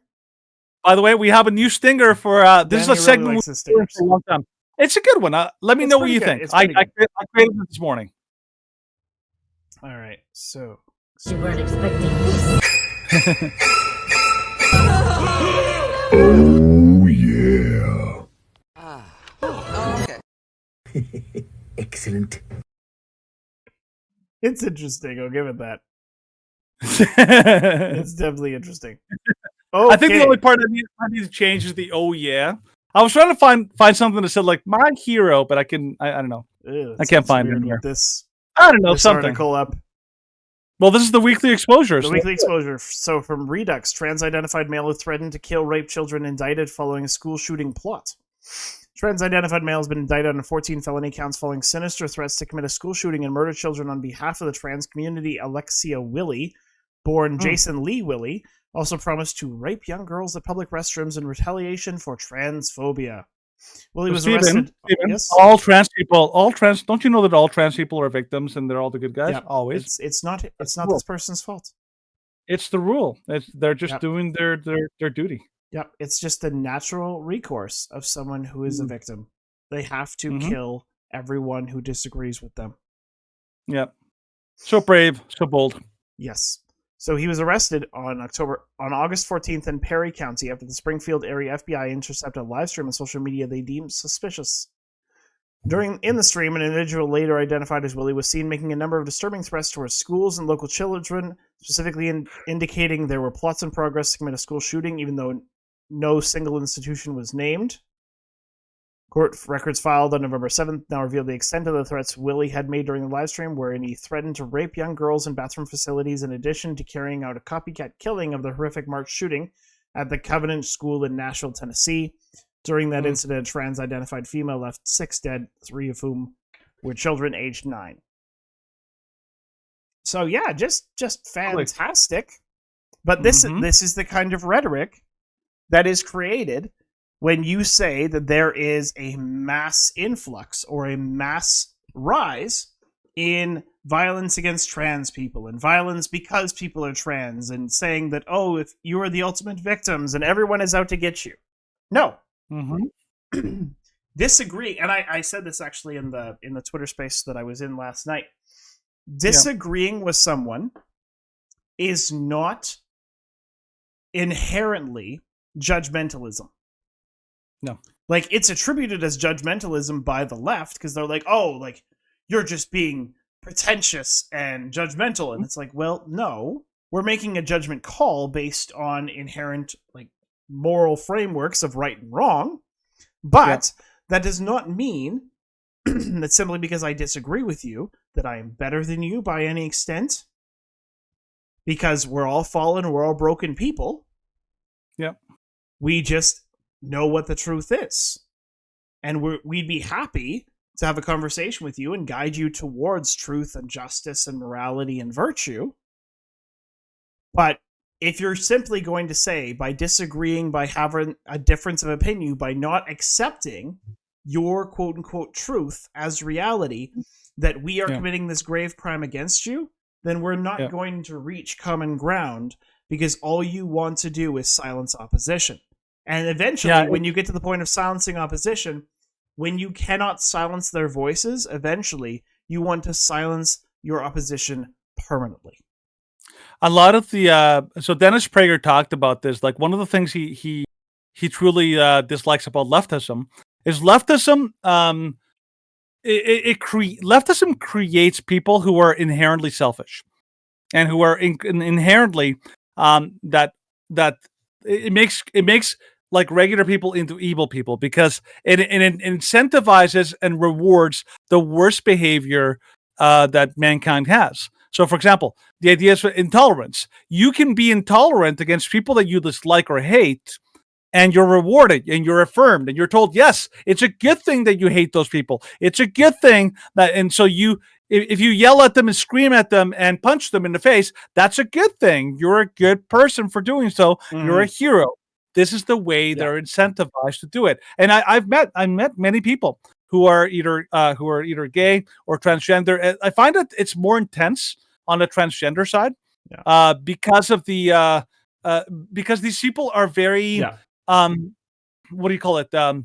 There's a lot of instability in their mental health and all that kind of stuff, and that's something that's inherent in the whole mental health situation of all these people. And so these people are very angry. And I've actually had a very good friend for a long time. We grew we were friends for like over a decade. When she finally came out as gay, suddenly she became incredibly angry, incredibly intolerant, and she would constantly accuse me of being a horrible or evil person, even though nothing that I'd done or said changed. She just suddenly she's like, you don't agree with me, therefore you're evil and mean and cruel and hateful.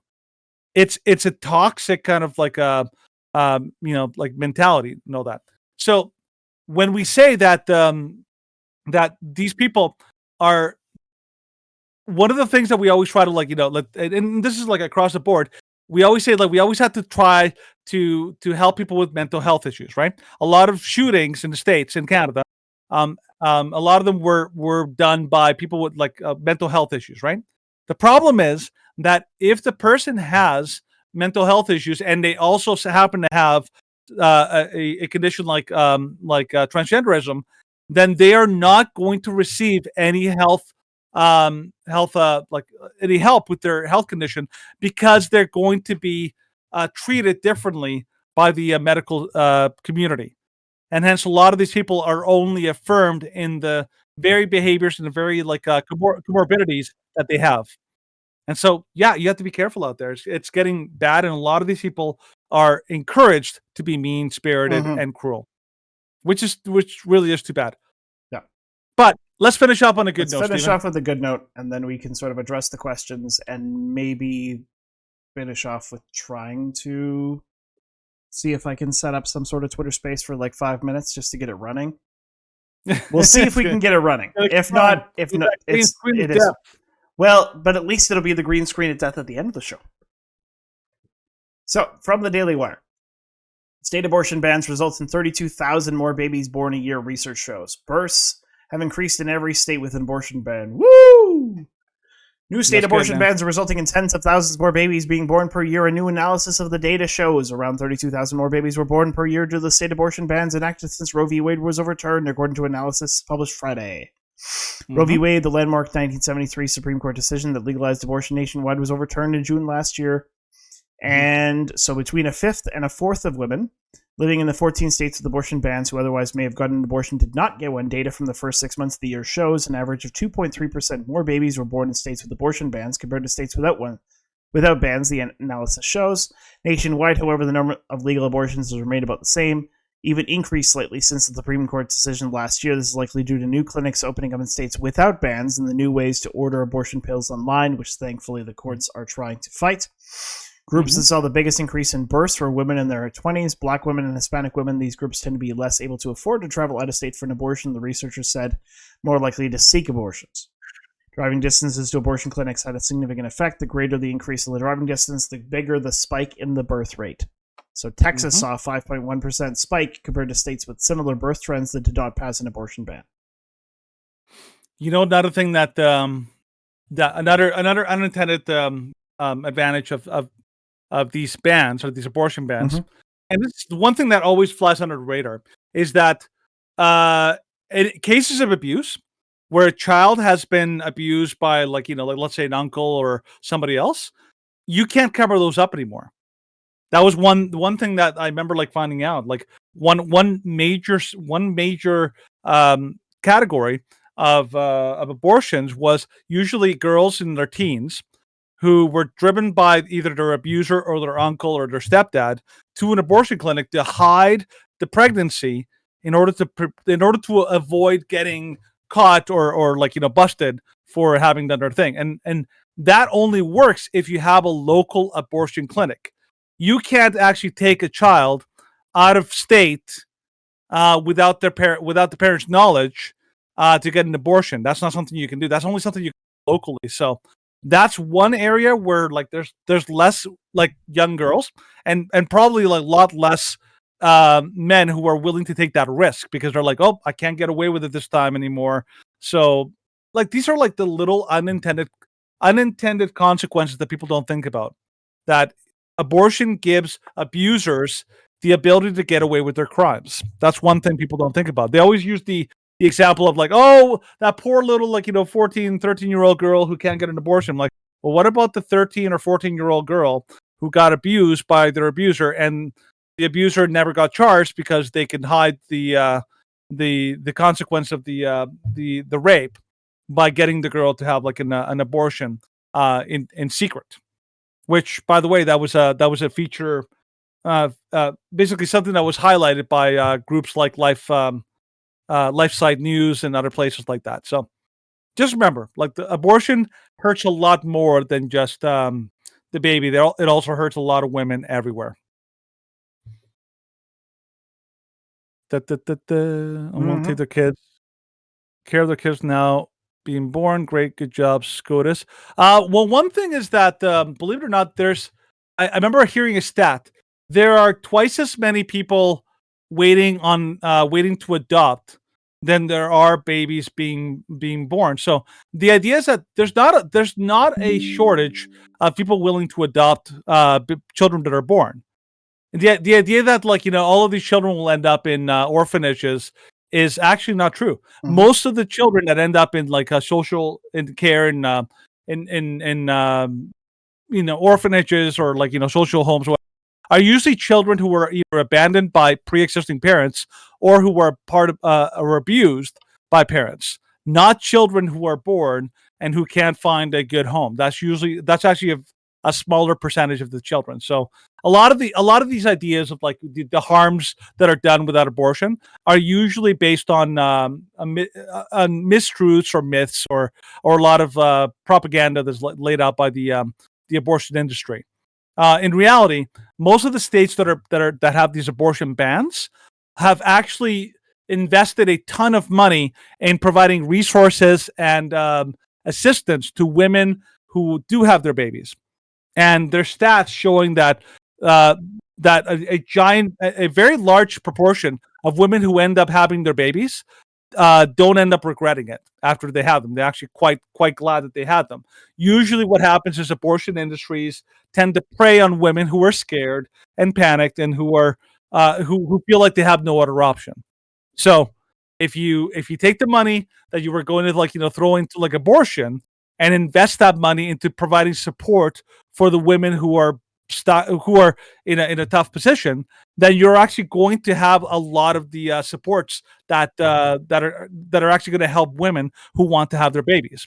The abortion industry is predicated on one thing, which is they want to make it so that they have no other option. They want to remove every potential option away so that they're basically left with only one alternative, which is abortion. And of course, that the reason why they do that is because it's a profit driven industry. The people who are doing this they don't actually do it for women. They do it because they're going to make a ton of money. Kind of like the transgender surgeries for kids or like the interventions for children.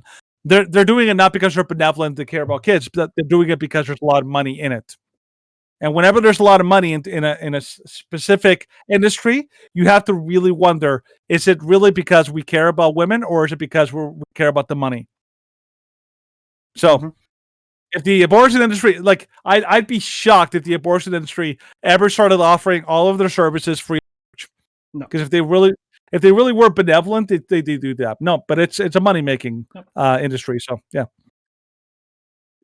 Yeah, and of course, we have to talk about the kind of the elephants in the room when it comes to abortion. And it's, yes, there are children that are going to be born into kind of poor and low-income families. But there is methods and resources and organizations which exist purely to assist these young women and their families. I spoke in the chat that there are 3 times as many pregnancy resource centers than there are abortion facilities in the United States. I don't know if that statistic is the same for Canada, but Canada has very different abortion laws, and we hate that about Canada. It's truly terrible that we have no abortion laws and we pay for it with taxpayer money throughout all 9 months.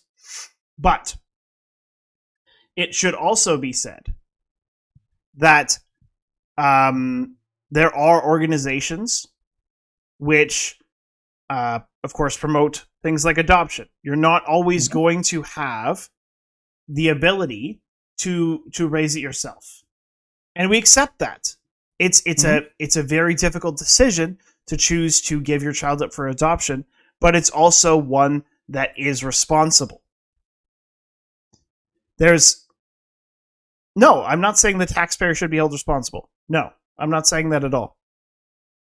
I'm saying that this is something in which is not paid by taxpayer money. These organizations are funded with private money, and they are funded so that you can easily support these organizations and support these families. There are more than enough individuals who are willing to support women who are willing to put in the effort and raise their children. One of the organizations which we are firmly behind, and that's here in Canada, that we support fully, is an organization called Choice for Two. And they operate out of Ontario, and they will do crowdfunding. They will help you with baby registries. They will help you with helping to find housing, helping to find food bank referrals. These organizations exist, and they exist based on the private donations of people like us. Because there are more than enough people who are willing to say, I'm letting my wallet do the talking. And I'm willing to put my money where my mouth is, and I am going to donate so that people don't have to choose, don't have to feel like they have to choose a dead kid or a suffering child.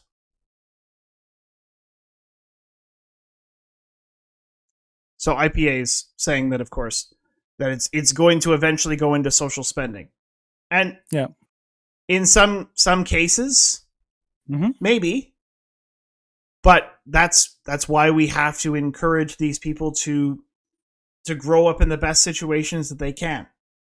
Yeah, see that all of these arguments, by the way, I will say this: all of these arguments about the kids are going to have bad outcomes if they grow up in a world with bad adoption and all that. All of that falls apart if you stop assuming that the baby in the womb is not a human. Because try to make that argument for a baby that's that's a month old. Oh, this baby's going to have a terrible life. It's going to suffer. It's not going to have a great life ahead. So that means that we can kill it. We can take it to some specific doctor, and he'll put it out of his misery like a dog that's unwanted. That falls apart. I've yet to find people that would say oh yeah, we can kill a 1-year-old because it's going to have a bad life, or if you're going to use that kind of logic, then that would justify things like going to the third world, like going to Asia, going to Africa, and just collecting all of the poor little children and literally killing them. Here. Oh yeah, this one. You know what I'm going to show. I know what you're going to show. Yeah. Have no fear! Democrat Man is here! Democrat Man! I knew you would come save me! What seems to be the problem? I'm poor and have a rough family situation. I know just the trick! Oh boy! Where did you go? I traveled back in time 12 years and had your mom get an abortion. What? All in a day's work for Democrat Man! That took care of that problem. Get that camera out of my face! Oh man, Freedom Tunes just rocking it every time. Every time. Yeah. So the idea here is I've heard a lot of arguments. For example, the idea that, like, you know, like, what about the mothers? Like, well, that the idea that the government's responsible for the action for the baby that the mother and the father created, that's, believe it or not, if a mother of a newborn, we hear these stories a lot. We hear a story of a woman who basically gives birth, and like I think it's like a couple weeks after the baby is born, you find out that the woman threw that baby in a dumpster and it died. And usually people are very like they're outraged. They're like, "Oh my goodness, this woman killed this baby," and like they just like they blow up and they're like, "Oh my god, this is horrible." But if the same scenario happened where a woman got that baby killed, but that baby was killed 2 weeks before it was born in her womb, suddenly it's like, oh well, that was her right decision. She gets to decide whether that baby lives or dies. See, like the abortion argument for the pro-life side is really simple. If it's a human being and it's alive, then there's no justification for killing it. Just like there's no justification for people who are born to just kill them outright. And unfortunately, that's changing right now with Canada's MAID program. But generally speaking, most people are not like they don't believe in the idea of just killing somebody because they're inconvenient. Mm-hmm. Okay. The problem is that the pro-abortion side, their entire argument is that the thing inside the woman's body, it's not a human, and that is not a scientific argument. They're not making that from a scientific point of view, and you can tell because you ask them, okay, at what point in the pregnancy does that that entity become human?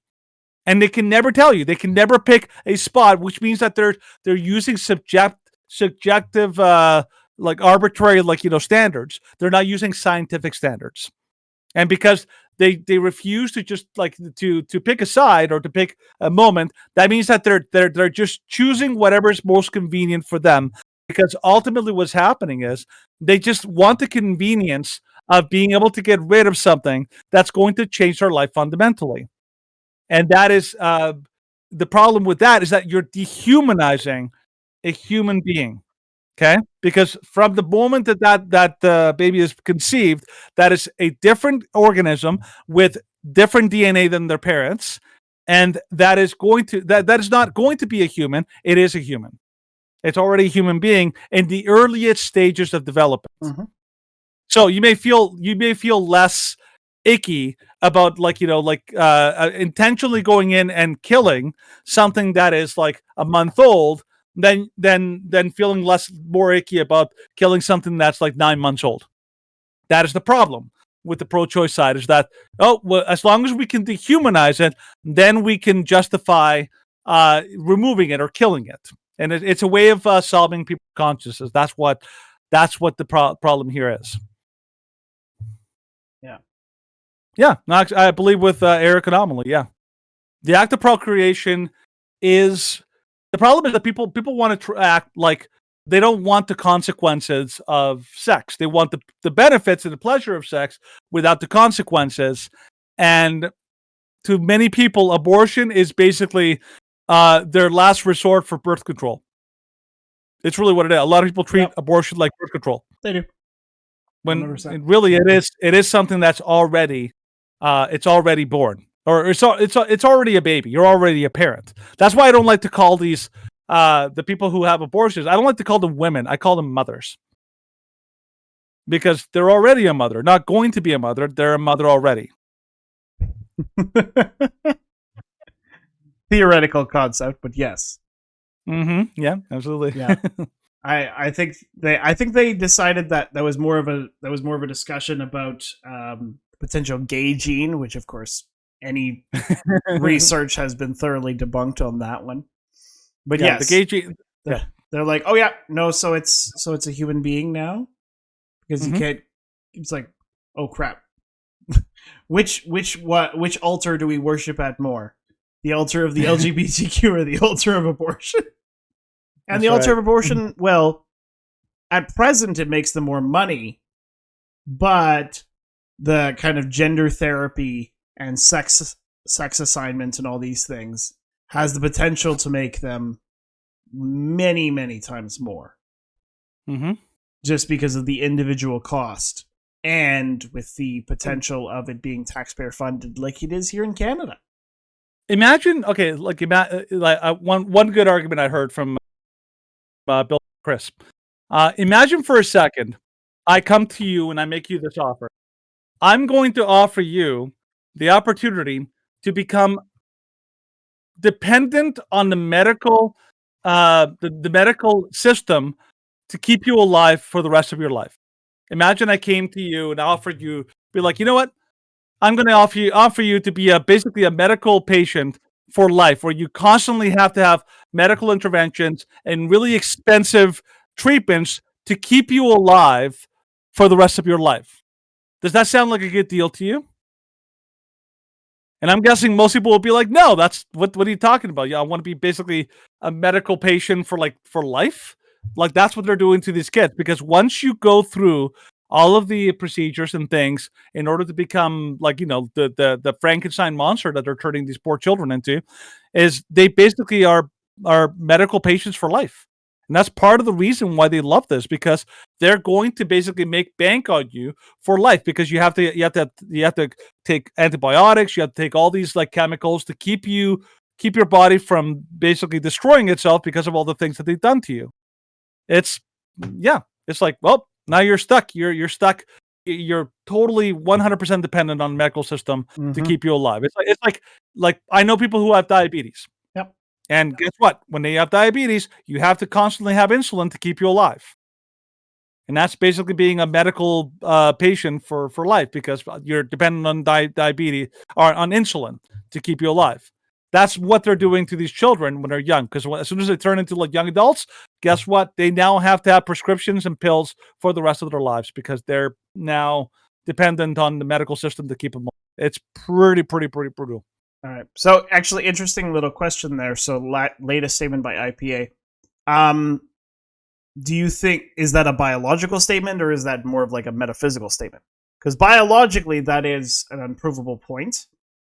Because biologically, it is a life at conception. There is not a single biological text or biological... you will not find a resource on biology that states that it's not. Whereas every biological resource says that it is. Mm-hmm. And so... I'm just reading this as it's coming in. So from Anomaly, ironically, the progressive narrative supporting pro-life and the companies that support pro-life was founded by a white supremacist, a way to reduce the procreation of non-white people. Yes. I think you mean pro-abortion. You're talking about Margaret Sanger. Yeah, she's talking about Margaret Sanger, yeah. Yeah, Margaret Sanger was a notorious eugenicist. Yes, she was brutal. Some of her statements were it's like, let's hide those under the carpet. By the way, that's what I was going to get into. IPA is okay, so definitions. Okay, so okay, how do you define life? And I think I'm going to have to go on road here, but I remember there was a biologist who said, well, there's 3 definitions of something that's alive. 1, it's growing. Mm-hmm. 1, it's consuming energy or producing energy. And 3, it's got cellular division. Those are the 3 definitions of something that's alive. And if you think about it, what do you call it? What's the earliest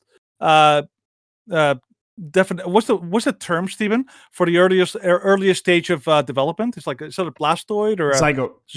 A zygote. Okay, thank you. Zygote.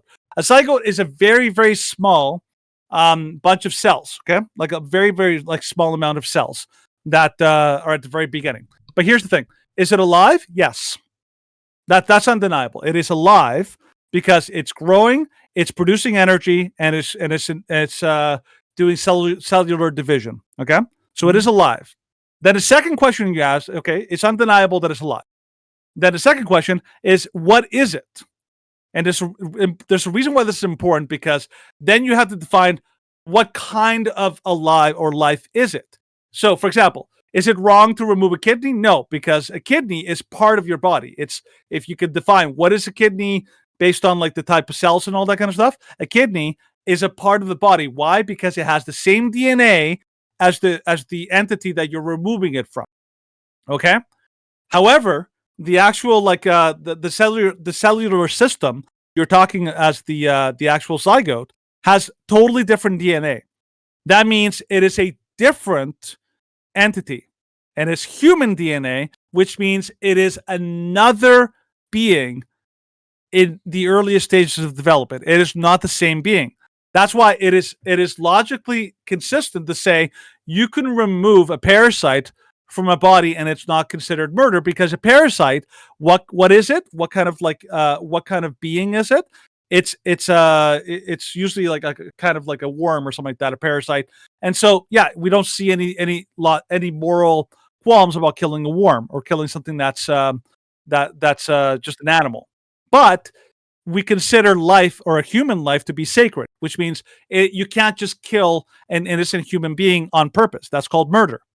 Hence, if you define life and it's not a part of an existing life form, it is a new life form. You cannot kill a human being in development.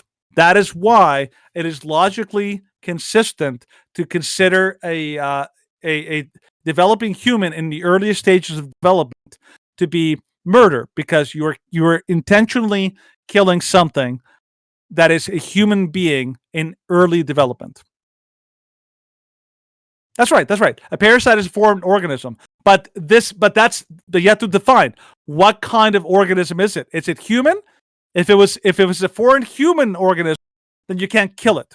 Like, I'll give you a really silly sci-fi example. There's examples of like movies where like somebody goes into like really tiny and goes into a human body. Okay, if you know that is a human being inside your body, and you intentionally go out of your way to kill it, you are still committing murder, because there's a human being and you are intentionally killing it. You are committing murder, whether or not it is tiny or not. The same principle applies to parasites. Parasites are worms. Like Steve and I, we believe that ethically it is not wrong to kill animals. It is wrong to kill humans, but it is not wrong to kill animals.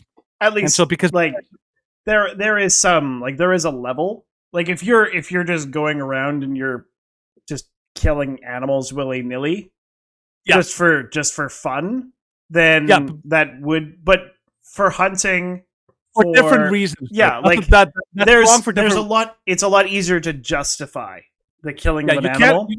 You can't murder an animal. Let me put it that way. No. You can't murder an animal. Yeah. Okay. Yeah, and medical viability is like trying to regulate murder. That's what they're trying to do, because all they're defining that as is, can it survive outside of the womb? That's not a question of whether or not this thing is a human being, which Roe did not go out of their way to try to define whether or not it was a human. They just said like they basically tried to like take the easy way out and say like, well, if it can survive outside the womb, then we're consider that to be like wrong. But I think Roe themselves, Stephen, correct me if I'm wrong, but didn't like the makers of Roe basically say that if it can be proven that this thing is like a human being and it's a person, then all of these arguments will basically fall apart, right? They say something like that, right? I don't know if that was that Roe or that was the Canadian Supreme Court decision. Might have been the Canadian one. Yeah. But basically, okay, let's say, however, we define death as so this is IPLL again. Yeah. We define death as the inability to independently sustain oneself, i.e., you can be declared dead while many of your organs are still functioning, but remove medical intervention, nursing, and must support to survive. The earliest viable fetus, which can survive out of the womb, will develop into a human being which is capable of so you're making a viability argument. Here's the problem. Okay, so there's a reason why miscarriage is not murder, because miscarriage is it's like you didn't go out of your way to kill this. Abortion is murder because you are intentionally causing the death of that human being. So, for example, somebody who's on a respirator and a respirator's keeping them alive. Okay, if you remove the respirator, like you're removing the ability to live. However, if you come into that room to that person with a respirator with a knife and you stab them, like several times, it's like, well, they were gonna die. They were gonna like die anyway. It's like, well, yeah, but you killed them by stabbing them in the chest like 50 times. That's basically abortion. The argument falls apart because you're not removing the life support. You are intentionally, you're intentionally killing the actual creature, like the actual human being inside. Both early stage abortions, they literally rip the baby apart. Later stage abortion, they also rip the baby apart. All of them rip the baby apart, which means that you're actually killing the human being. You're not just removing life support. Right? Well, and of course, viability is based on the idea that if you are like independence, and the greater independence you have means the more valuable you are as a human being. Right. And so if we're going on that, people are not viable, Stephen? People are not viable in space. Did you know that? Yep. Well, and of course, not, if we're going, then it becomes like human worth. Like you and I would consider human worth to be human person. Like human beings have this value. Animals have this value. But if we're talking about viability as a curve, then we have like those who are less independent. So you have those that are fully dependent on others, such as infants, you have the elderly, you have the mentally and physically disabled, and then you get up, and then you have adults like you and I that can support ourselves fully, that can live independent of other people's assistance. And then those people are inherently the most valuable because they are the contributors in society. That's right. And so when you get to a society like that, which is what Canada is moving towards with the MAID system, then you have it where if you are becoming less kind of pliable and usable by society, then society sees you as more of a burden and a liability. Yes, of course, pro-choice versus pro-life is a morality argument. It's always been a morality argument. So, I'll let you finish your point, Stephen, and I want to comment on what he said about killing an animal, not a human. Yeah. Okay. Yeah. Sure. Oh, you forget your point? No. My point is that eventually you get to a space where, as long you begin to accept that those who are deemed a burden are you're willing to accept them being killed. Like at one point, I don't like you can confirm this IPA, but you did actually, I believe you said it in the previous conversation. Where was it about like killing poor kids? Yeah, I think I had said at one point. Where I was like, is a dead kid better than a poor kid in a majority of cases currently? That is that's a dangerous statement to make. Yeah, because inherently you are saying that rich kids are better than poor kids. And I don't believe that. I don't believe that rich kids, they're better off in terms of having their needs met, but I don't think they're any more superior or inferior as a human being. They have equal moral value and worth. Yeah, here's where we have to clarify a little bit. Okay, there's a different source for where we get the idea that the value of human life. Okay, so Stephen and I come from a Christian standpoint, and in Christianity, and this has been the foundation for a lot of Western standards of like the value of human people. In Christianity, there's a standard that says every human being has inherent worth. Okay, inherent means you have the worth because you are human, not because you've earned it or because you're more valuable or less valuable to humanity. There's a biblical standard that's based on the idea that God considers every human life is sacred. This is why in the American Constitution they said that you have the right to life. The right to life, it assumes that human life is sacred, which means you cannot kill a human without just cause. In other words, there's a reason why you can kill a murderer, because when somebody's murder somebody, then they're paying for the penalty of taking a human life, which is, if you kill somebody, then you deserve death because you've taken a life, then your life is taken. That is the standard. Whenever you run into like a non-Christian standard, usually a secular standard, then you have to decide, okay, on what basis do we decide what humans deserve life and what humans don't. And that's when you start falling into a subjective standard for human value. This is part of the reason why the pro-choice side, they believe that, like, okay, some lives are worth, like deserving of life, and some lives. This is how they look at a baby in the womb and say, well, it's not valuable, it's not deserving of life until blank, until this point, until this arbitrary standard that I give.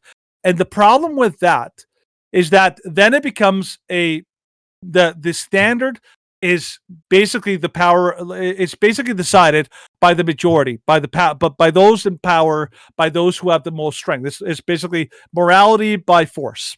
Okay. Which means that, like, this is the same thing that happened during slavery, during the slave era in the United States. The people believe that, okay, if you have a certain shade of skin, then you have more of a value as a human being, and if you don't have if you have a darker shade of skin, then you have a lower value as a human being. That's how they justified slavery. They said, well, people with a certain shade of skin, they don't deserve the right to be free. That was a justification. And the same idea is, like, whenever you value people based on some arbitrary thing, that's when you dehumanize, and that's when you have atrocities like what happened, obviously, in the Holocaust. That's what happened in Rwanda. That's what happened in Cambodia. You have certain people that you consider to be undesirable, and you can justify all sorts of human atrocities. This is why we truly believe that the standard that says all human beings have inherent worth is the only standard that helps to prevent the most horrible atrocities. It's the only one that avoids that. And the problem right now is that too many people are using that arbitrary secular standard that it's basically like we get to pick and choose who is worthy of life and who isn't. That's why abortion is a slippery slope, that falls apart. Although I think that the last statement that IPA Lot said, I don't think that Danny and I would say that the value of a life is subjective. I think that we're both fairly consistent in that human life has objective moral value, and that's unchanging. Yeah. Yes, there are people who, they have objective moral value as human beings, and if they commit crimes, then they should pay the price for these things, because they have committed a crime against another person, and then justice requires that if you commit a crime, then you pay the price. And if that crime is truly heinous, then that crime would be something like the death penalty. Danny and I are both advocates of, in the worst and the most dire of circumstances, that the most heinous crimes require the most serious of consequences.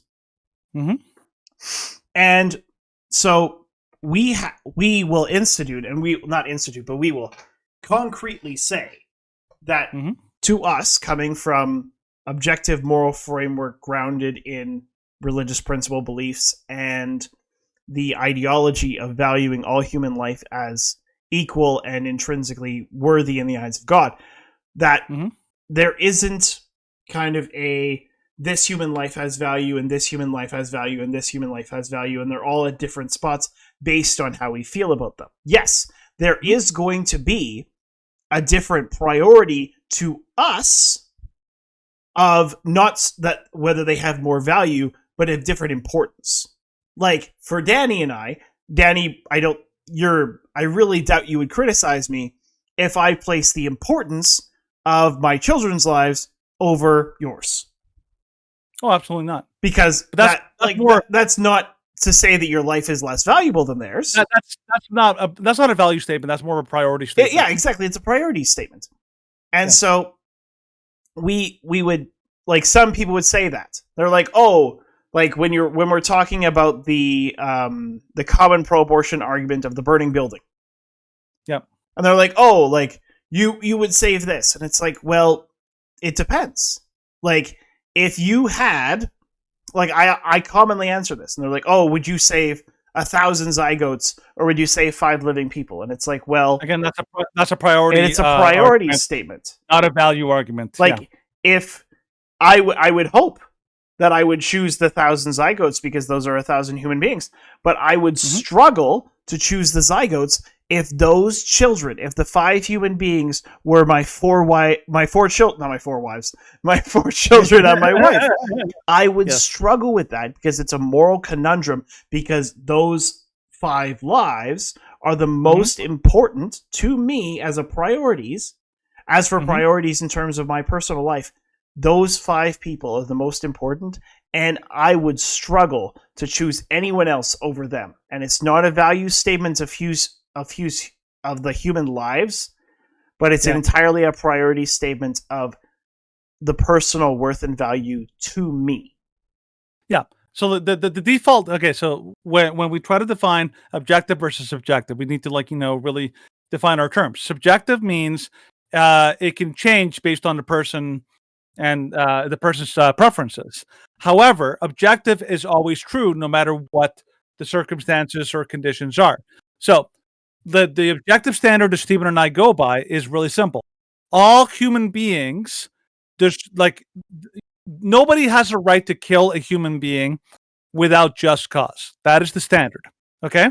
Whether you're a 5-month-old baby or a 95-year-old man, I cannot just kill you.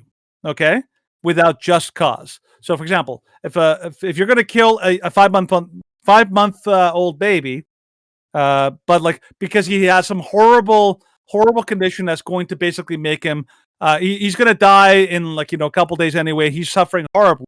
I'm like, okay, that's just cause, because that baby is suffering, and it's nothing's going to resolve his suffering. You can make an argument for why, but that's justified murder. Mm-hmm. Okay, it is murder, but it's justified. It's now a murder with cause. Okay, the objective standard is that are you human? Yes, you deserve life, and nobody can deprive you of your life without just cause. That is the objective standard. When you say, I consider humans that are viable, they deserve life. Humans that are not viable don't deserve life. That is a subjective. That means an arbitrary standard that you're choosing. Okay, some people might say, well, if you have a consciousness, then you are deserving of life and you can't be killed. But if you don't have consciousness, well, then you're not deserving of life and you can be killed. That is an arbitrary line. You're dividing, something like you're dividing, all humans. So these humans deserve life. These humans don't deserve life. That's basically a subjective standard. Mm-hmm. It's like saying, if you find gold, it doesn't matter if the gold came from Africa or if the gold came from South America or if the gold came from Asia. The gold is gold. Because it's gold, it has value. And that's the way Stephen and I feel. Because the gold, because humans are human, they have inherent worth. Okay? That is the objective standard that we're using in order to define. And it's much easier to define life in the pro-life side because it's a very simple equation. Is it human and is it alive? Therefore, you can't kill it. It's very simple. The problem with a lot of the pro-life side is that they have to create a very arbitrary standard that is oftentimes very difficult to define. Okay? So, I'll give you an example. So, IPA lot basically said, okay, you're against late-term abortions. One of the things you said, but you also said, your default is viability. Okay, let me ask you a question. This is a question for IPA. Okay, your default is viability. Okay, so a baby born in North America can be viable at 22 weeks, Stephen? It was the earliest that a baby 21, 22, yep.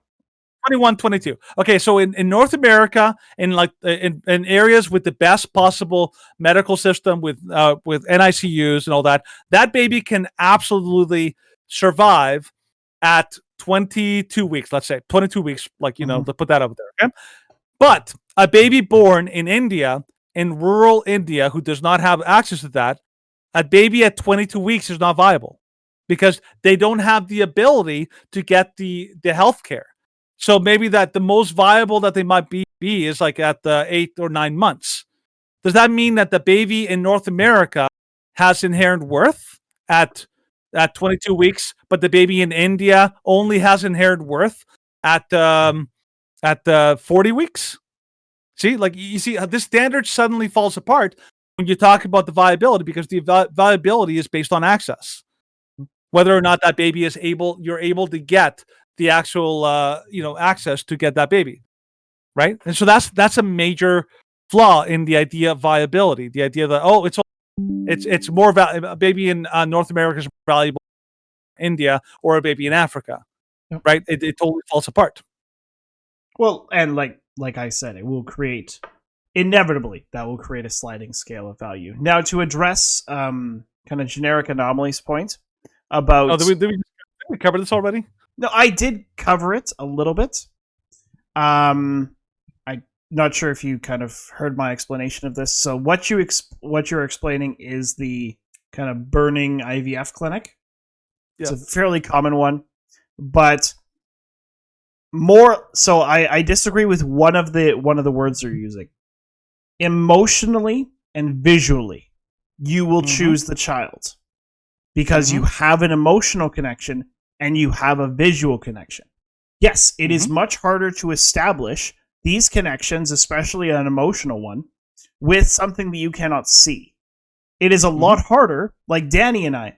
We have this discussion. We're on opposite ends of the city of Calgary. It is a lot easier to carry on a conversation between the two of us if we have a face-to-face connection. We're not interrupting each other as much. We can read body language a lot easier than, of course, going by a camera. So it's a lot easier to have that emotional connection and to read each other's kind of unspoken signals, whereas right now, yes, we have the video. Yeah. But even what we're seeing from you guys, it's hard to establish an emotional connection because I don't see anything of what you're saying. And like IPA, I apologize if I misinterpreted what you had said earlier, just because it's very hard to establish that emotional connection and truly determine the intent of what someone is saying purely from text alone. And so, yes, emotionally, visually, it's going to be very hard to make that connection, but morally, if we're coming from the moral standpoint that objectively every human being has life, then we must value the case of zygotes than more than the crying child. And yes, that is going to be, like, if you were forced to make that decision, of course, absolutely horrific, even in the notion to do it. But I think, that's not what abortion is. I think, one common answer that people don't realize with the example that Anomaly kind of suggested, it doesn't prove what you think it proves. That's one of the best responses. You think it proves that pro-lifers don't actually believe what they say they believe. It actually doesn't prove that at all.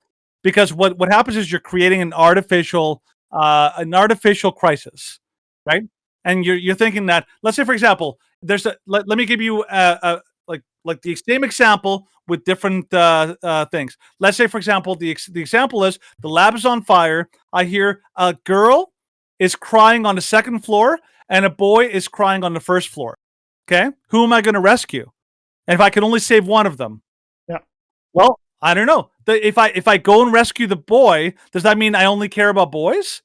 If I go and rescue the girl, does that mean I only care about girls? It doesn't prove anything. All it proves is who I would prioritize based on the impossible. It's a trolley problem. That's really all it is. It doesn't prove that they're not human, and it doesn't prove that we don't think that they're human. I think both are human. But if you're giving me an all or nothing, I might choose the child on the first floor because they're not only is it the best chance for me to rescue them, it's also the one that's going to give me the best chances of success and all. Right? That doesn't prove that I don't care about the child on the second floor. So that example doesn't actually prove that pro-lifers don't believe that zygotes or a tray of trigotes aren't human. If you gave me the same scenario, you said, by the way, you see a burning lab, and it's basically going out. You know it's going to burn down, but it's only started. You find out, there's a whole bunch of zygotes that are stored in the refrigerator. And I have enough time. I'm like, yeah, I'm going to go in there. I'm going to go and try to get those zygotes out because they're real human beings. If I have the chance, I'm like, yeah, I'll rescue them because they're real human beings. So it doesn't prove that we don't value, that we don't believe that the zygotes aren't real human beings. It just proves priorities of which one you would choose in an impossible situation.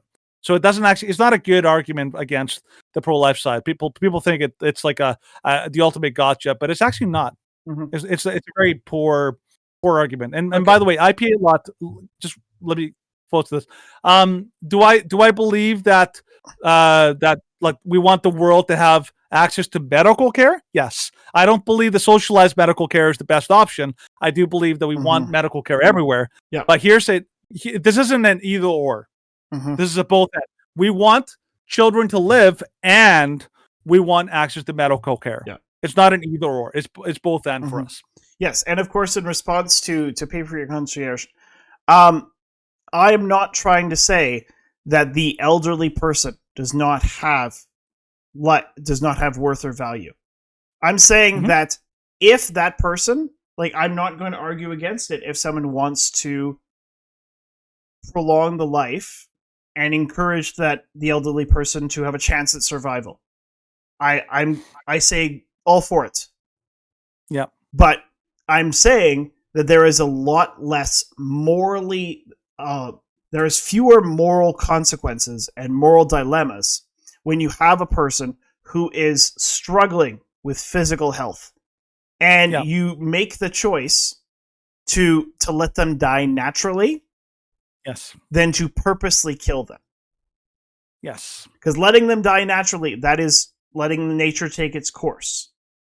Like, it is much different morally to choose... Put a pillow over someone's face. Yeah, to put a pillow over someone's face, or saying, okay, like, you have a very low chance of living, and so I'm not going to make a prolonged effort. Like, yes, in a case where somebody would have a good chance at living and a good chance at a decent life, if you ignore their basic necessities and you let them die, especially a child, like, there's a reason that neglect laws exist. But it's still like a variance and difference of morality, whether you have the intention of choosing or whether you're doing so out of a lack of care. And I'm not saying, of course, that the elderly person, that letting them die is a lack of care. That can actually, letting that person die, especially die in a natural way and, like, prolonging their suffering needlessly. Yes, intent is much involved with it. But it's not even intent. It's more like context. Yes. So there's a major difference between keeping somebody alive and causing someone's death. If somebody's hooked up to a machine that keeps them alive, removing that is not killing them. No. Removing that is just if they're going to die without the assistance of the machine, then that's not killing them. That is like they're going to die anyway. What you're doing is you're keeping somebody artificially alive. That's a very different thing than intentionally going in and removing their life. That's why this is why I don't support euthanasia. Yeah. Intent is relevant for the moral argument. Whereas human life, like, the value of human life is the same across the board, but it's, in some cases, it's more of a judgment call of, are these people going to have a chance? In the case of the elderly person, in the case of a child, like, especially a child like Charlie Gard, or I forget the name of that child that we were talking about last week in the UK, where Italy offered, like, in those cases, I am willing to say we should make every effort that we can, physically, financially, and emotionally, to try and save these children. Yes. Like, they might not have the best quality of life, but their life still has intrinsic moral value. Yeah, Patriot Concierge. I think a very simple solution to your question, like, what if the machine you're relying on is the brain? We're talking about external help. Yeah. This is an internal thing. Like, so for example, the idea, like, if you need something external to keep you alive, that's the difference. That's what we're talking about. Yeah. If that helps. Yeah. So, and if you're turning off, if you're forcibly turning off the machine that people are relying on, which is the brain, that would be essentially akin to like taking a poison. That is actually, you're actually killing somebody. Yeah, that would be forcibly killing. Alfie Evans. So No, like there were two kids back in quarterback. 2018 and 2019, I believe. So there was Charlie Gard and Alfie Evans, and then there was a kid last week. I'll quickly try and look it up. I believe it was in episode 313. Yeah, you can kind of keep talking. We're gonna just find the name of the kid. Yeah. So basically, the idea is like, so Stephen and I have a very so. One of the things I do appreciate Andy about Gregory. Thank you. The pro-life position is that it's very easy to be consistent, because if you have one rule, human life is sacred, that means that you don't have a right to take a life unless you have some kind of proper justification. This is why I can be pro-life and I can also be pro-capital punishment. Yep. Because life is sacred, but a criminal, somebody who kills somebody, you have a justifiable reason to kill them, because I do believe that if you kill someone, then the proper appropriate punishment for you is death. The death penalty is appropriate for somebody who has murdered. Yeah. And I mean, I'm very specifically using the word murder. Yeah. Murdered somebody else, because that is the proper, that's equal justice. It's like you murder somebody, then you also deserve to, your life is also forfeit. Yeah. It's the same reason why, if you see movies where like people will kill someone who's I don't know, like I've seen, for example, a movie time where like somebody got like radioactive poisoning and they're going to suffer horribly and they're going to like die a radioactive death. And so they're like, oh, please shoot me in the head, please. I don't want to suffer. If that was me, as much as it seems a little bit cruel, I'd be like, no, I don't have the right to take someone's life. I personally wouldn't do that, because I don't believe that, even if I think so, I don't believe suffering is a justifiable rationale to kill somebody. I still believe it's murder. Now, different Christians may have different standards. I follow that standard. I don't believe unless you are like you've done something that deserves death. Like, for example, you've murdered somebody or committed a heinous crime. Or if you are, if something is keeping you alive artificially, that's the only times. I wouldn't actually go out of my way, even if I felt like it's gonna help alleviate some suffering.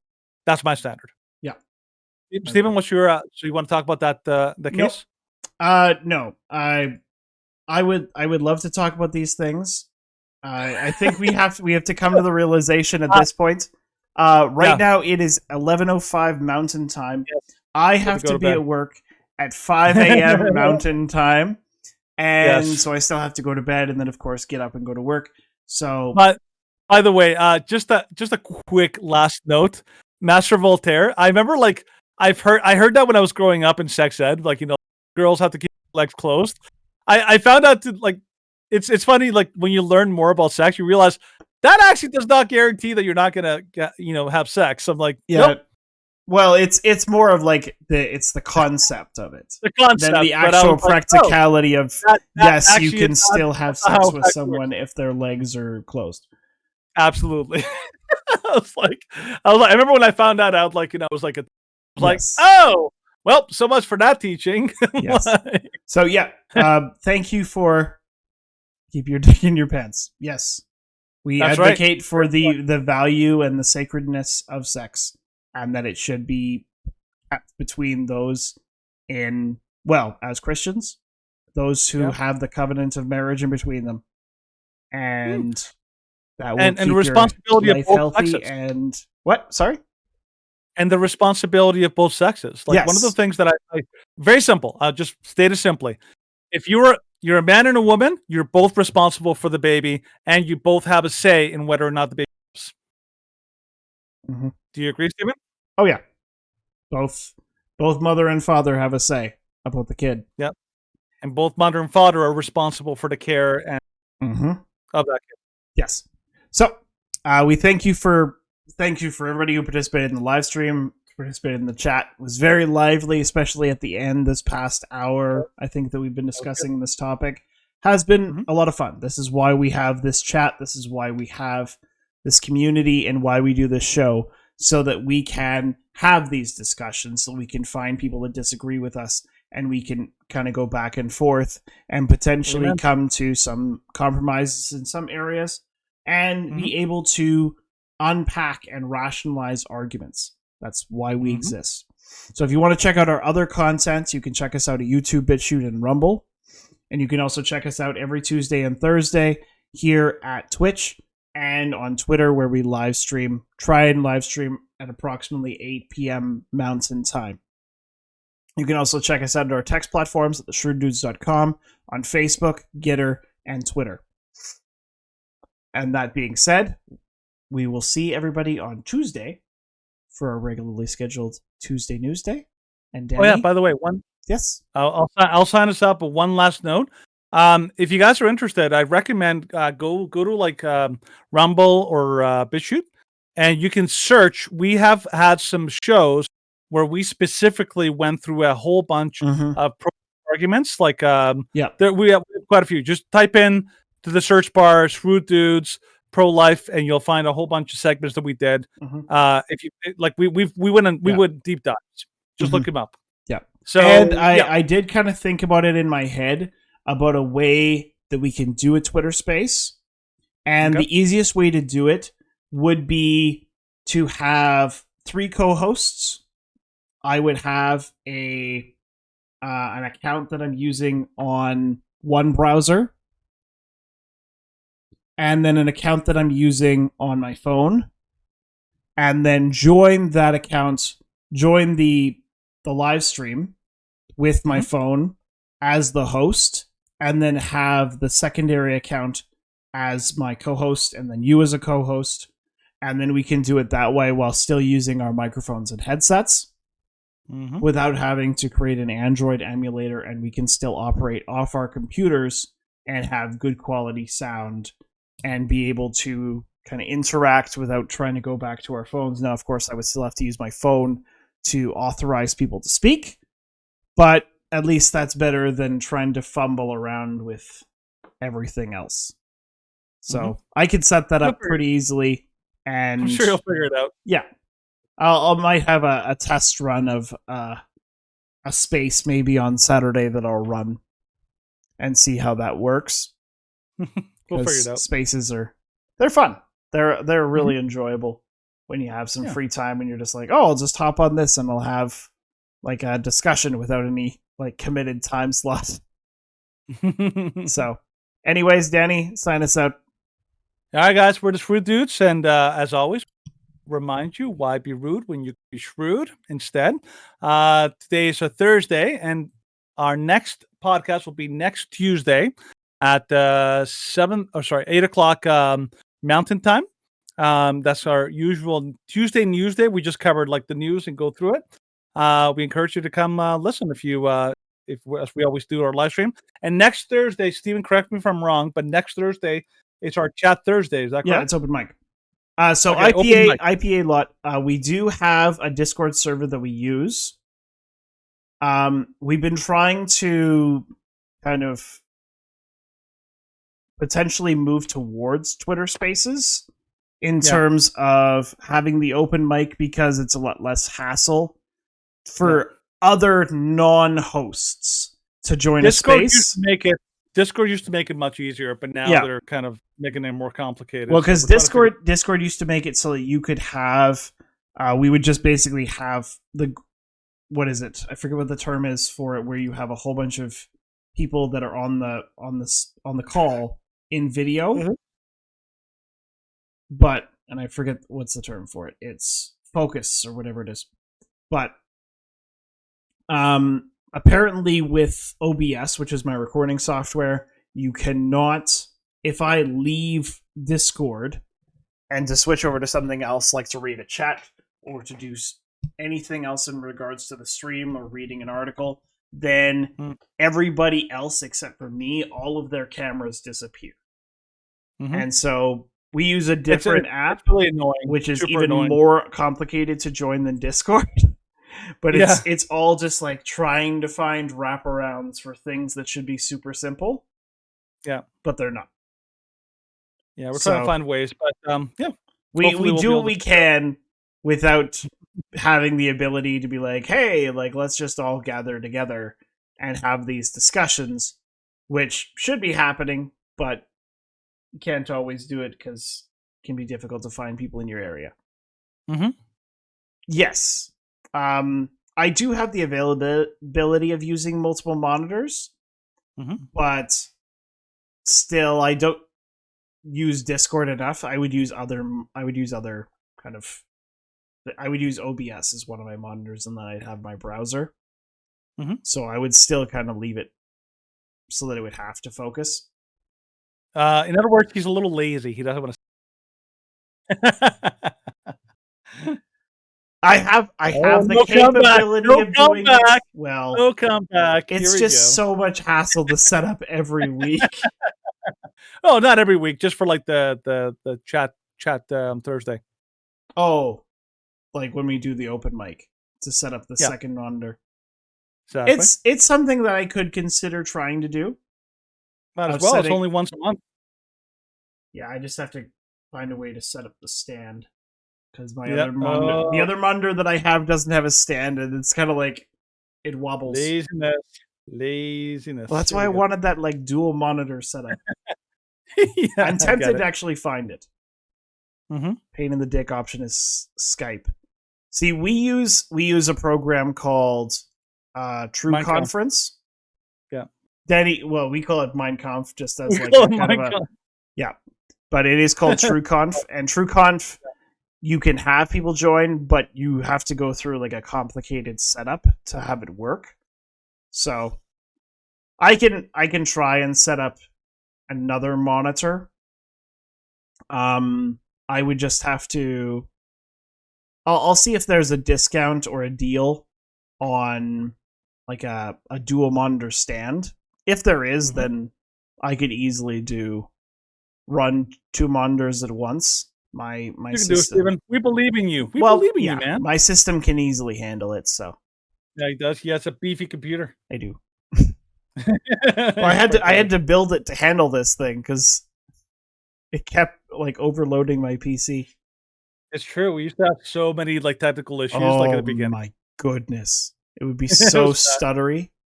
But then I built my beast, so anyways, I will log off. Yeah, we should sign off.